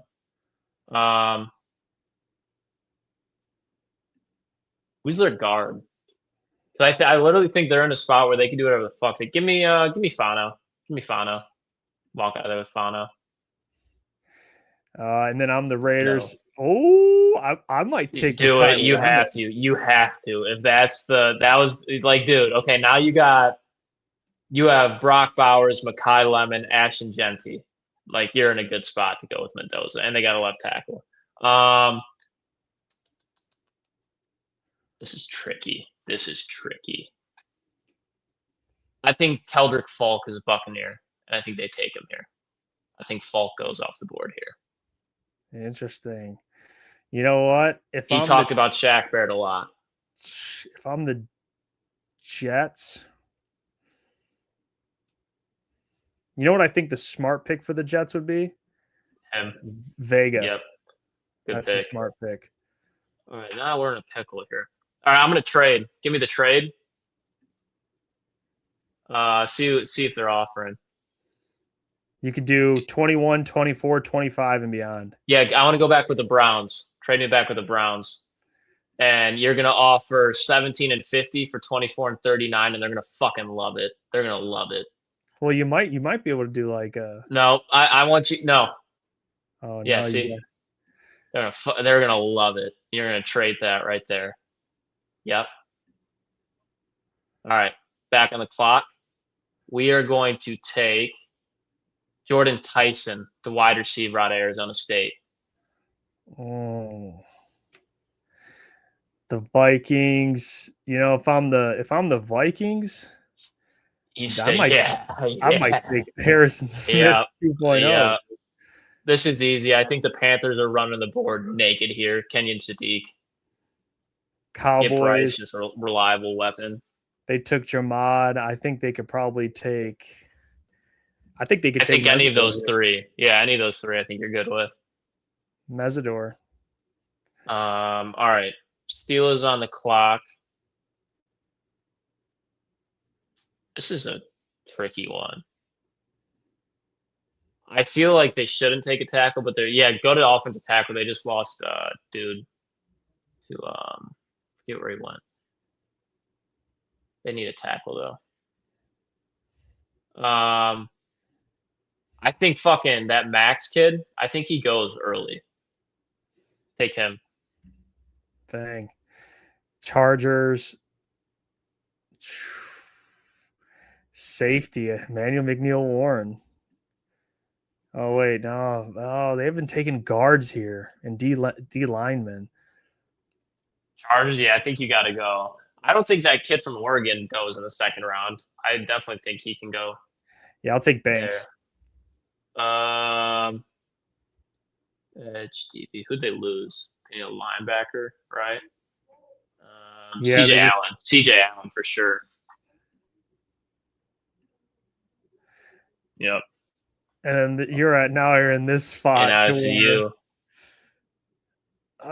He's sitting right there. Yeah, I was gonna say Proctor's sitting right there. Okay. At this point, like I know people like Blake Miller. I think you're kind of in a position where it's like you have to take a tackle, dude.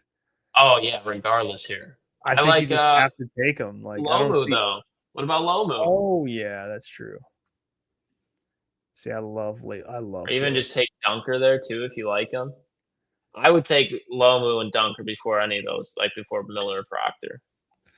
I'm taking Caleb Lomu. Yeah, I'm with that. Bears. What edges are there?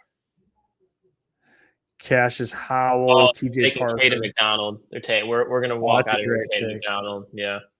The Bills, Emmanuel McNeil-Warren. I like that.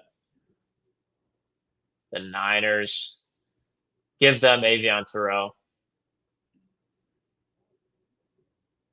Texans, I can see them going here. Yep.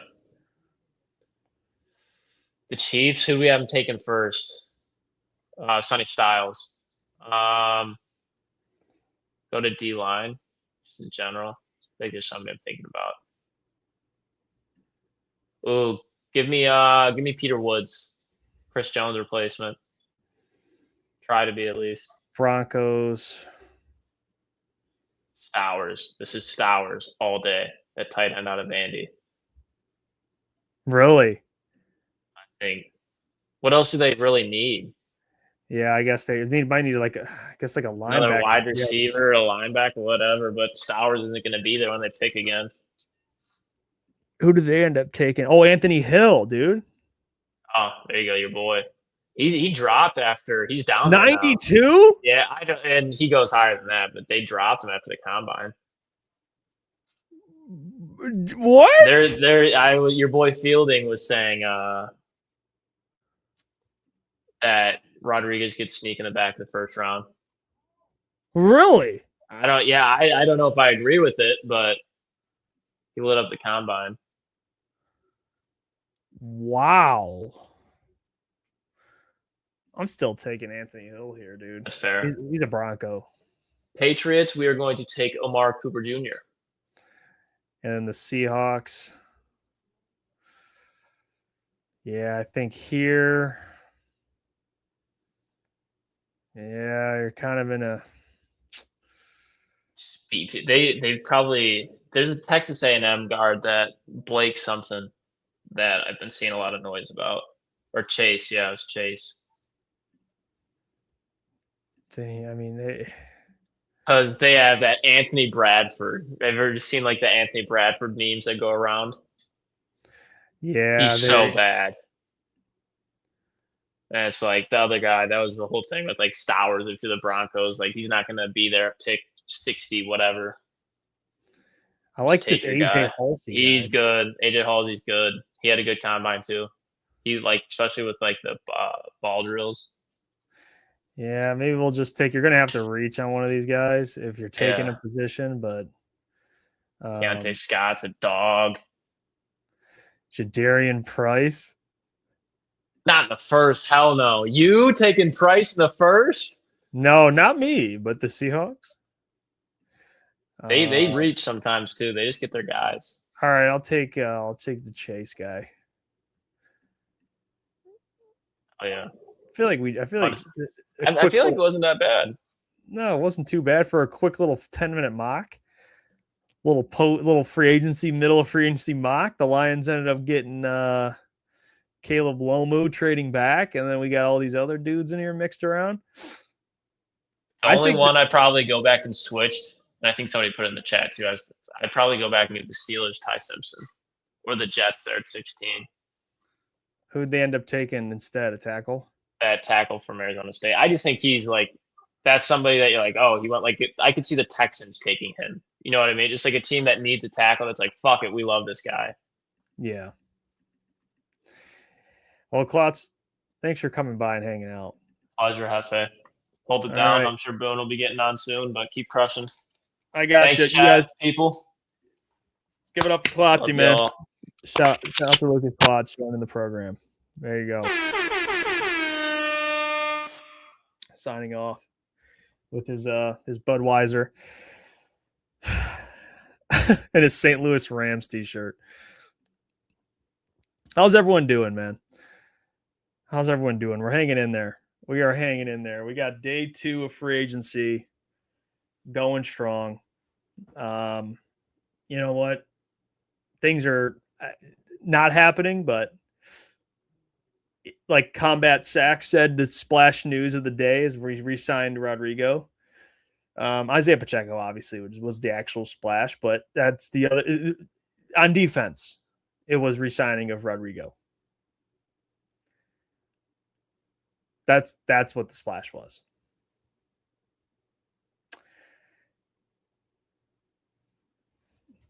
Dark Flames is disappointed but unsurprised. Etienne doing all right. Well, of course you're doing all right, Etienne. Your team's actually making moves. Still been watching too much on free agency. Michael says, Hefe, please tell Clotsy to show up more. I will. Shout out Clots, man. He's a real one. He brought it today, even though we went at it a little bit. Chris says, who are the free agents y'all like that are available when they are released after the NFL new league year on Wednesday? That's a good question.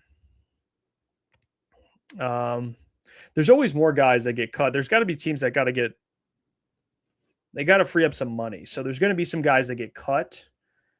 I just don't know. I don't know. I think I showed the cap space, the teams that are where their cap space is right now, and there's some teams that need to get some cap relief. So there'll be some guys that get released, but there's also free agents right now that you can go get. So, there's also that. You can go and do that. I'll tell you what, I'm going to go. I got to pee. So give me 5 minutes and I will be back in a minute. So hang tight and we'll keep previewing free agency. I'll see you guys in a second.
All right, I'm back. Thanks for waiting. Oh, here we go. Real Cream of Wheat just said, damn, Lions could even keep Kyle Allen. Well, I'm not mad about Kyle Allen leaving. Jeff has a high fiber diet.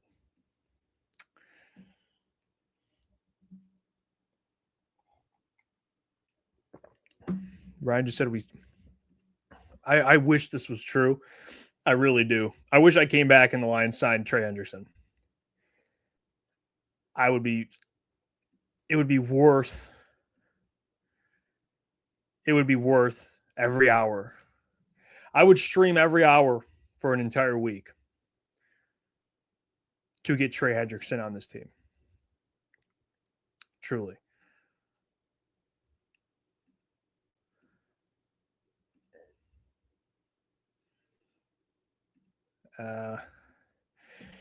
Shout out Shift God. He said, Jeff, how you feeling about the Pacheco signing?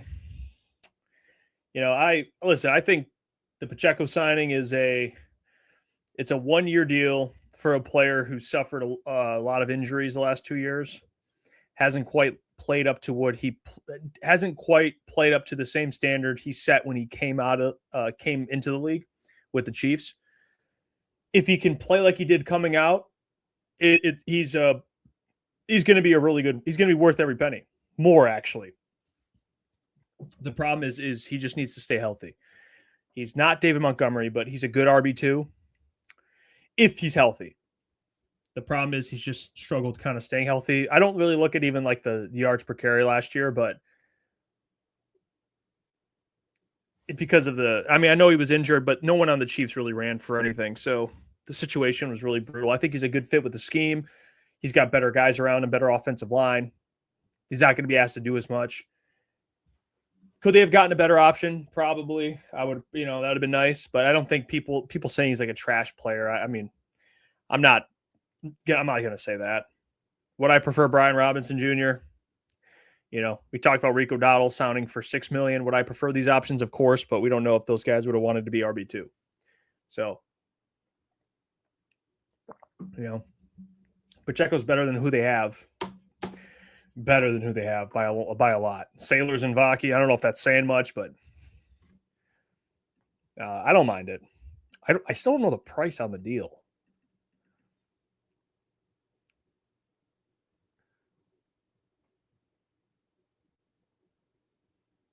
Let me see if I can find it.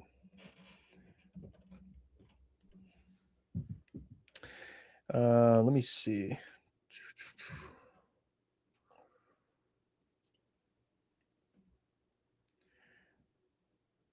Yeah, I haven't seen the actual terms. We won't really know until Wednesday, I'm pretty sure, when like everything gets you start seeing those. But right now it's just he signed for a 1-year deal.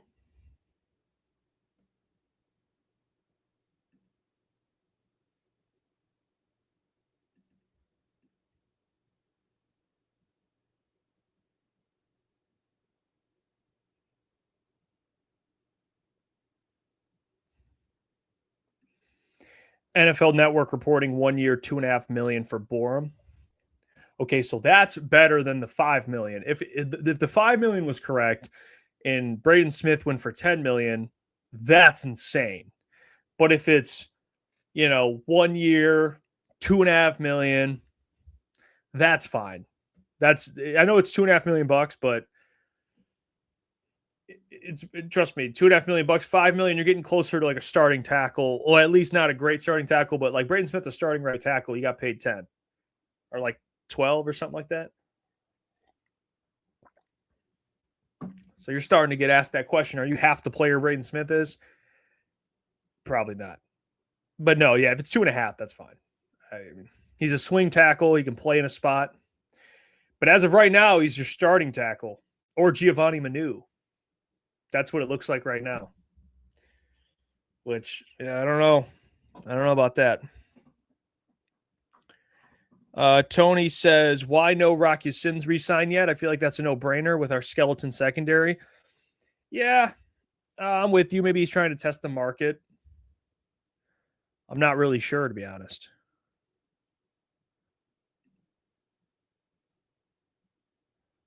I'm not really sure. That might be something that you see this week, like towards the end of the week. I think he's coming back. He played really well. I don't think, unless some team offers, if he gets a deal somewhere like 1 year, $4 million, I'm going to lose my shit. Maddox, I would like back. I think he played pretty well, given he was a role player. So there's some secondary guys they still need to re-sign. Let's look, actually. What we can do, guys, is we can look at some of the guys that are free agents. Let's see.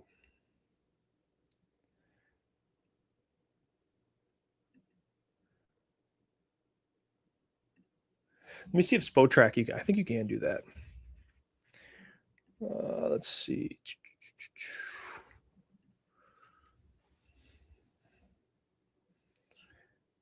Oh, here we go. Let me make sure I can blow this up. Okay. These are the free agents. You guys tell me who you'd want back. Obviously, the ironic thing is Taylor Decker's top here, but I'll look at AAV. These are the players that are free agents for the Lions. So you have Taylor Decker at 20. He's projected to get 20 million. I don't know.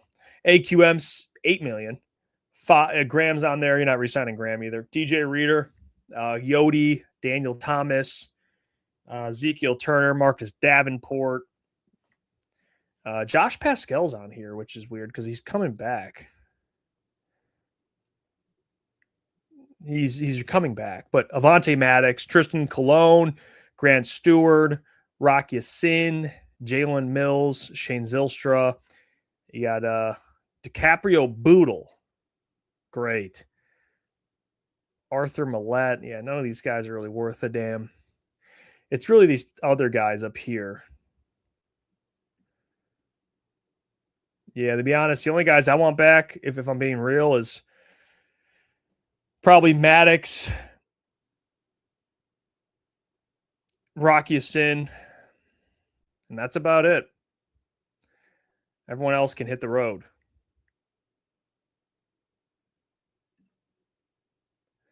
Everyone else can hit the road.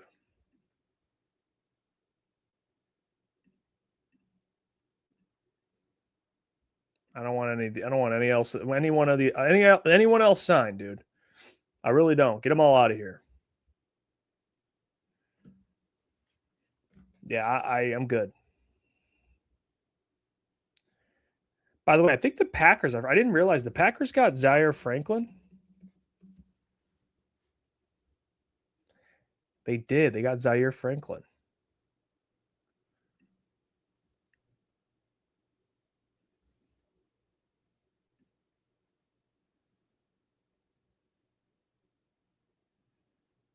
That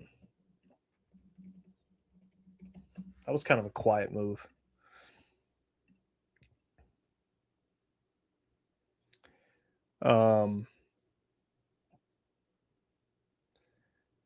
Yeah.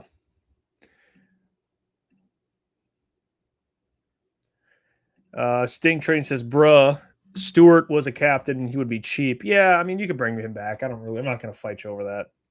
I'm not going to fight you over it. He can come back. But he ain't playing linebacker for you. You better sign another linebacker that can play. He's a good special teamer, but good culture guy. That's about it. Real Kima says, I guess we need depth at O-line now, so Iowa Sika might be the best option at this point. Yeah, well.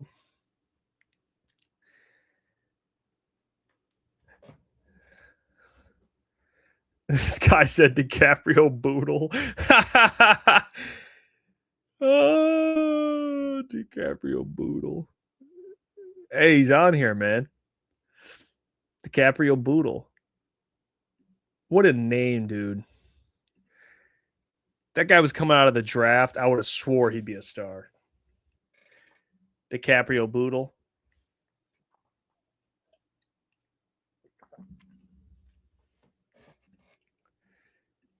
Blitzing Lion, appreciate the $2. I feel like the D has so many holes despite two APS.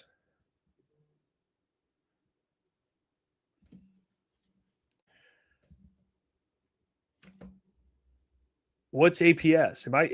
Have I been on too long where I'm just dumb?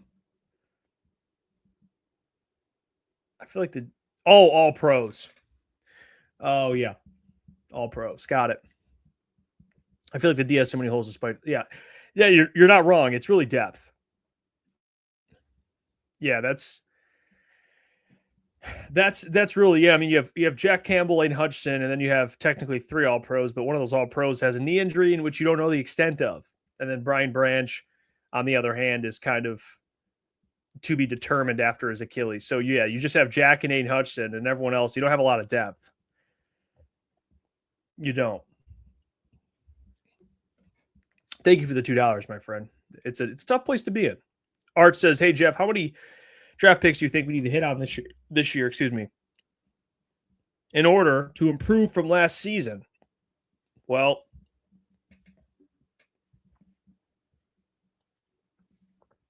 let me think about that.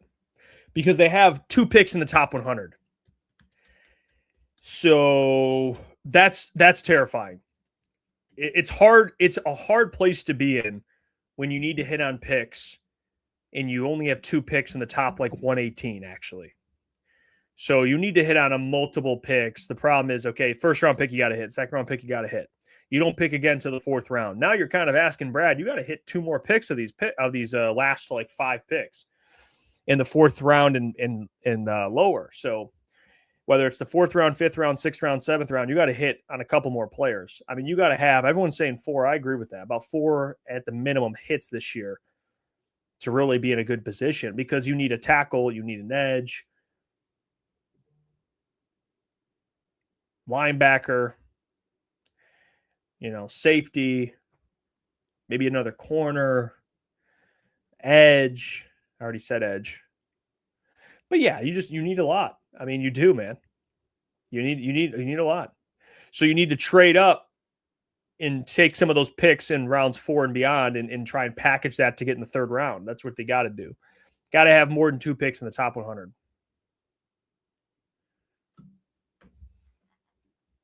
It's a tough, that's just the reality of it, guys. Truly. It's not an ideal position, but it's the reality.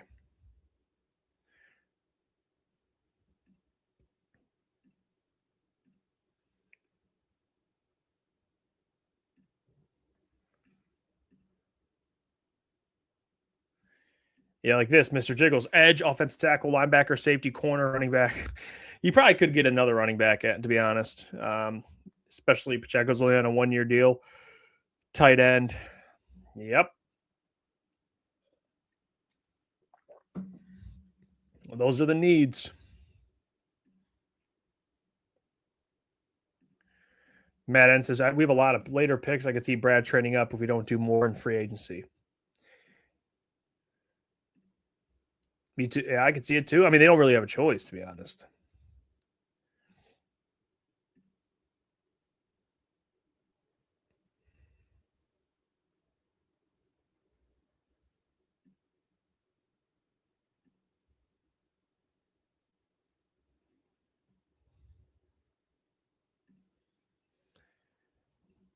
The Lions, I mean, they got some comp picks, but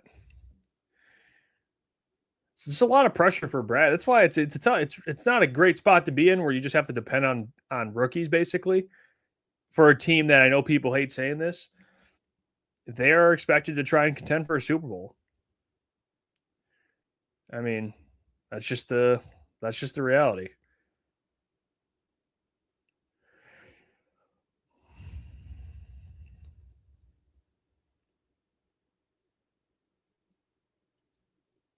Let's see.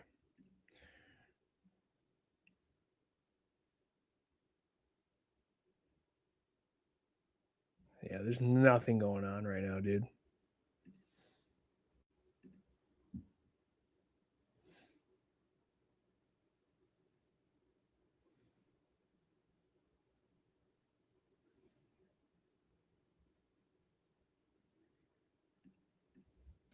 Ken says, I've not been looking today much. I saw the running back ad. Anything else happen? No.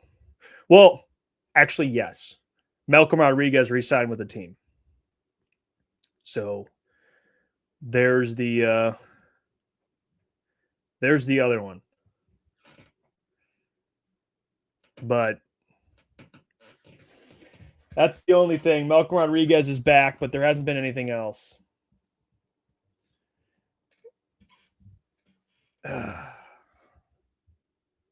Teddy Bridgewater back.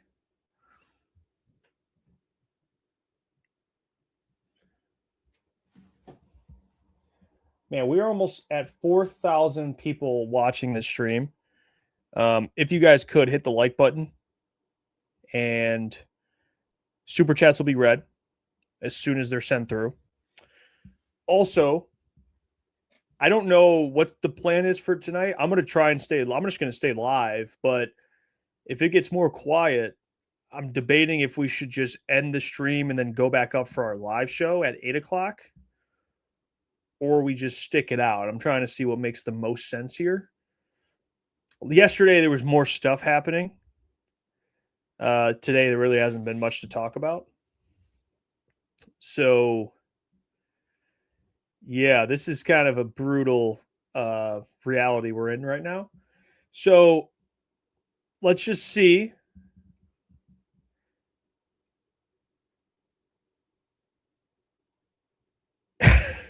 People are like, put us out of our misery. Let's just see what happens. We'll give it another 15 minutes till we hit the 4-hour mark. And if something happens, we're in. All right. But if nothing happens, we have to start making business decisions. You know what I mean? We have to start making some business decisions. We just do. I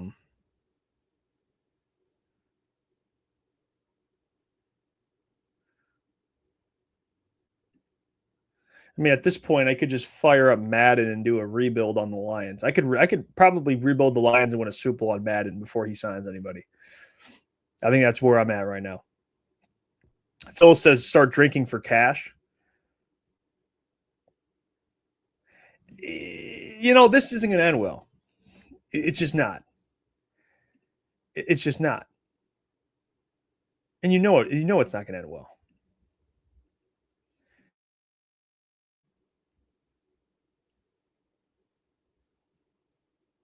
This is.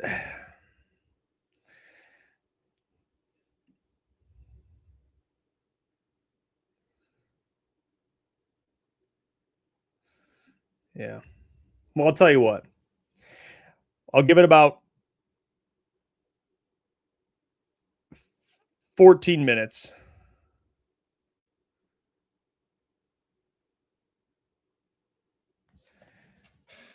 And then, because I want to hit the 4-hour mark, you know, something about hitting that 4-hour mark. It's a statement. Shout out Micro Mike in there. Free agency is exhausting. Yeah, well, it definitely is, especially when the Lions aren't making any moves. I'll tell you what, man, this defense, I don't know what the hell's going on. I really don't. I really don't. I think what the plan is, I think what we're going to do, and Combat Zach, I'll get to your question in a second. I think what we're going to do is I'm going to end the stream in a little bit.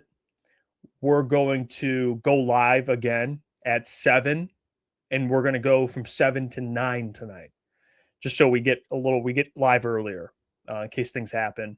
So for those who are tuning in, I appreciate the hell out of you. But when the stream ends, we'll be back in about 2 hours, and then we'll be live till 9. So 7 to 9 show tonight. Combat says, what's one question you would ask Brad Holmes if you were in the press pool? Well, I think the first question I would ask is, I would ask something about his approach. I'd probably ask Brad, if I had a chance, I'd be like, you know what, Brad Holmes, long-time listener, first-time caller, you've had, I'm sure, an approach to rebuilding a team or building a team since you first got to Detroit. How has your mindset changed, if at all, now that you've been at it for 5 years? Like, I want to know what goes on in his head when it comes to building a football team. That's what I want to know. Like, is it still the same? Have you altered anything? Have you adapted to what you've been given? Like, yeah, like basically what Matt says, how has your approach evolved, if at all? And if he says, well, PR answer, well, every year is a new year. And is it though? Is it though? Because every year it seems like it's the same effing approach. I mean, that's really what it is. I don't think it's evolved every year. I think it's the same exact approach.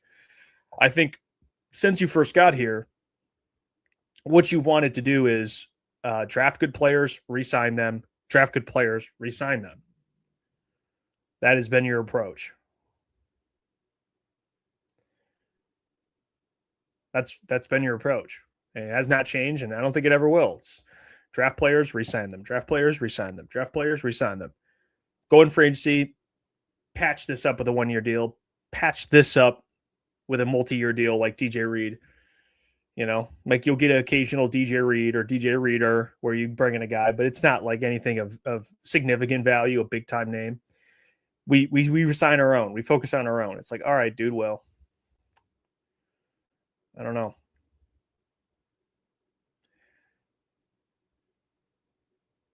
Like B-Money. Now we have now we have to sign a lot of guys that are resetting the market, and now we are stuck. Yeah. Yeah. Well, you know, they're good players. It's a good problem to have when you have to resign your players, but not when you've wasted and tried to save money every single year. It's like the Lions, you know, every year it's like, well, we'll save the $20 million as like a rainy day fund. Yeah, $20 million just chilling. A rainy day fund, bro? For what? I mean, the cap, you're supposed to spend the money, even if it's 1-year deals. You don't have to sign big contracts, but it's like you're saving $20 million for what, a rainy day fund? You don't even go and get anybody at the deadline. So what's the rainy day fund for? I don't get it. I wish I did, but I don't. And there's people in the chat that, and we saw one earlier that's like, yeah, you're just upset, mad, and you don't know what it's like because you're what do you call a Mayweather fan, or what do they call it? It's like you just joined, like you just came here a couple years ago, dude. I'm not. Listen, I've been covering the Lions for 5 years, 6 years. I started talking sports when I was 20 years old, 19, 20 years old. All right, 20 years old. And that was when times were tough. Okay, we're talking 2020, 2021. That was just when I was talking sports. I've been a fan for a while. So, fair weather fan, not a Mayweather fan. I don't even know what the hell a Mayweather. Just forgive me for that. But I've been a fan for a while. I've been a fan since I was a kid. I'll admit this to you guys. I've been a Pistons fan longer. My family growing up was more of a basketball family. The Lions sucked. So, they weren't really big supporters of the Lions, more Red Wings and Pistons. But as I got into my teen years, I started watching football. And, I played football, but you never watched the Lions. I mean, you play sports, but it's not like I'm going, oh, I want to watch Matthew Stafford and Calvin Johnson. I love Calvin Johnson. That's the only player he's my favorite Lions player of all time. And I got to meet him one time, which was sweet. But I was never, the franchise didn't give me much to watch. But I still was a fan. And as I got older, I started watching more, and there's rough years. There was some good years where they couldn't capitalize and win a playoff game, but still gave you something to cheer for.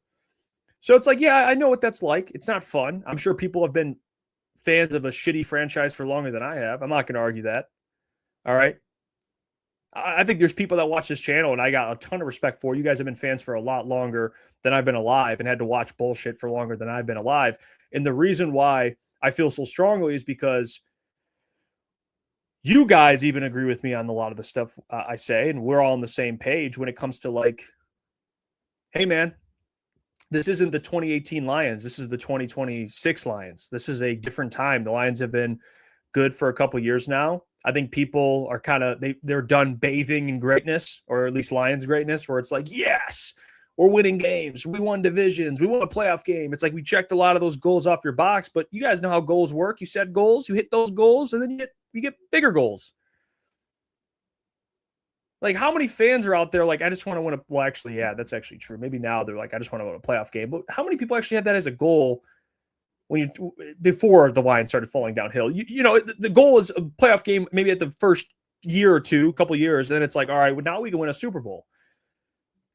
So if a team's falling short of that, or they're not making moves that indicate to fans that we're chasing that,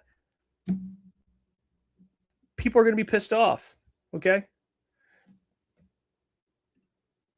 People are going to be pissed off.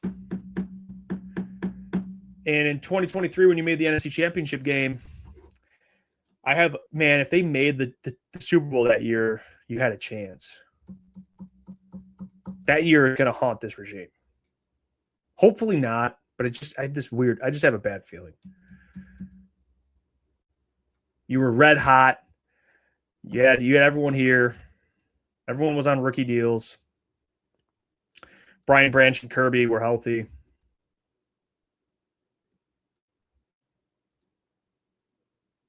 That's going to be the one that stinks. Yeah, Kindle Vildor, real cream of wheat. One stupid Vildor helmet catch. Yeah, there's so much shit in that game that just frustrates me. That's the thing that frustrates me even more. It'd be easy to be like, oh, it was one thing. There's so many things. Jahmyr Gibbs fumbling. Vildor having a ball bounce off his head. Josh Reynolds dropping fourth down conversions. Dan Campbell being an idiot. Love Dan, but he was being an idiot in that game. Being aggressive and then not being aggressive, and then like he couldn't decide what he wanted to do that game. It was frustrating. And then the defense. Oh God, the defense is the biggest one. The defense is the biggest one. Gave up 34 points, but on top of that, you gave up 24 in the second half. Gibbs fumbling. Oh my gosh, man. There's just so many moments that you look back on and it frustrates you.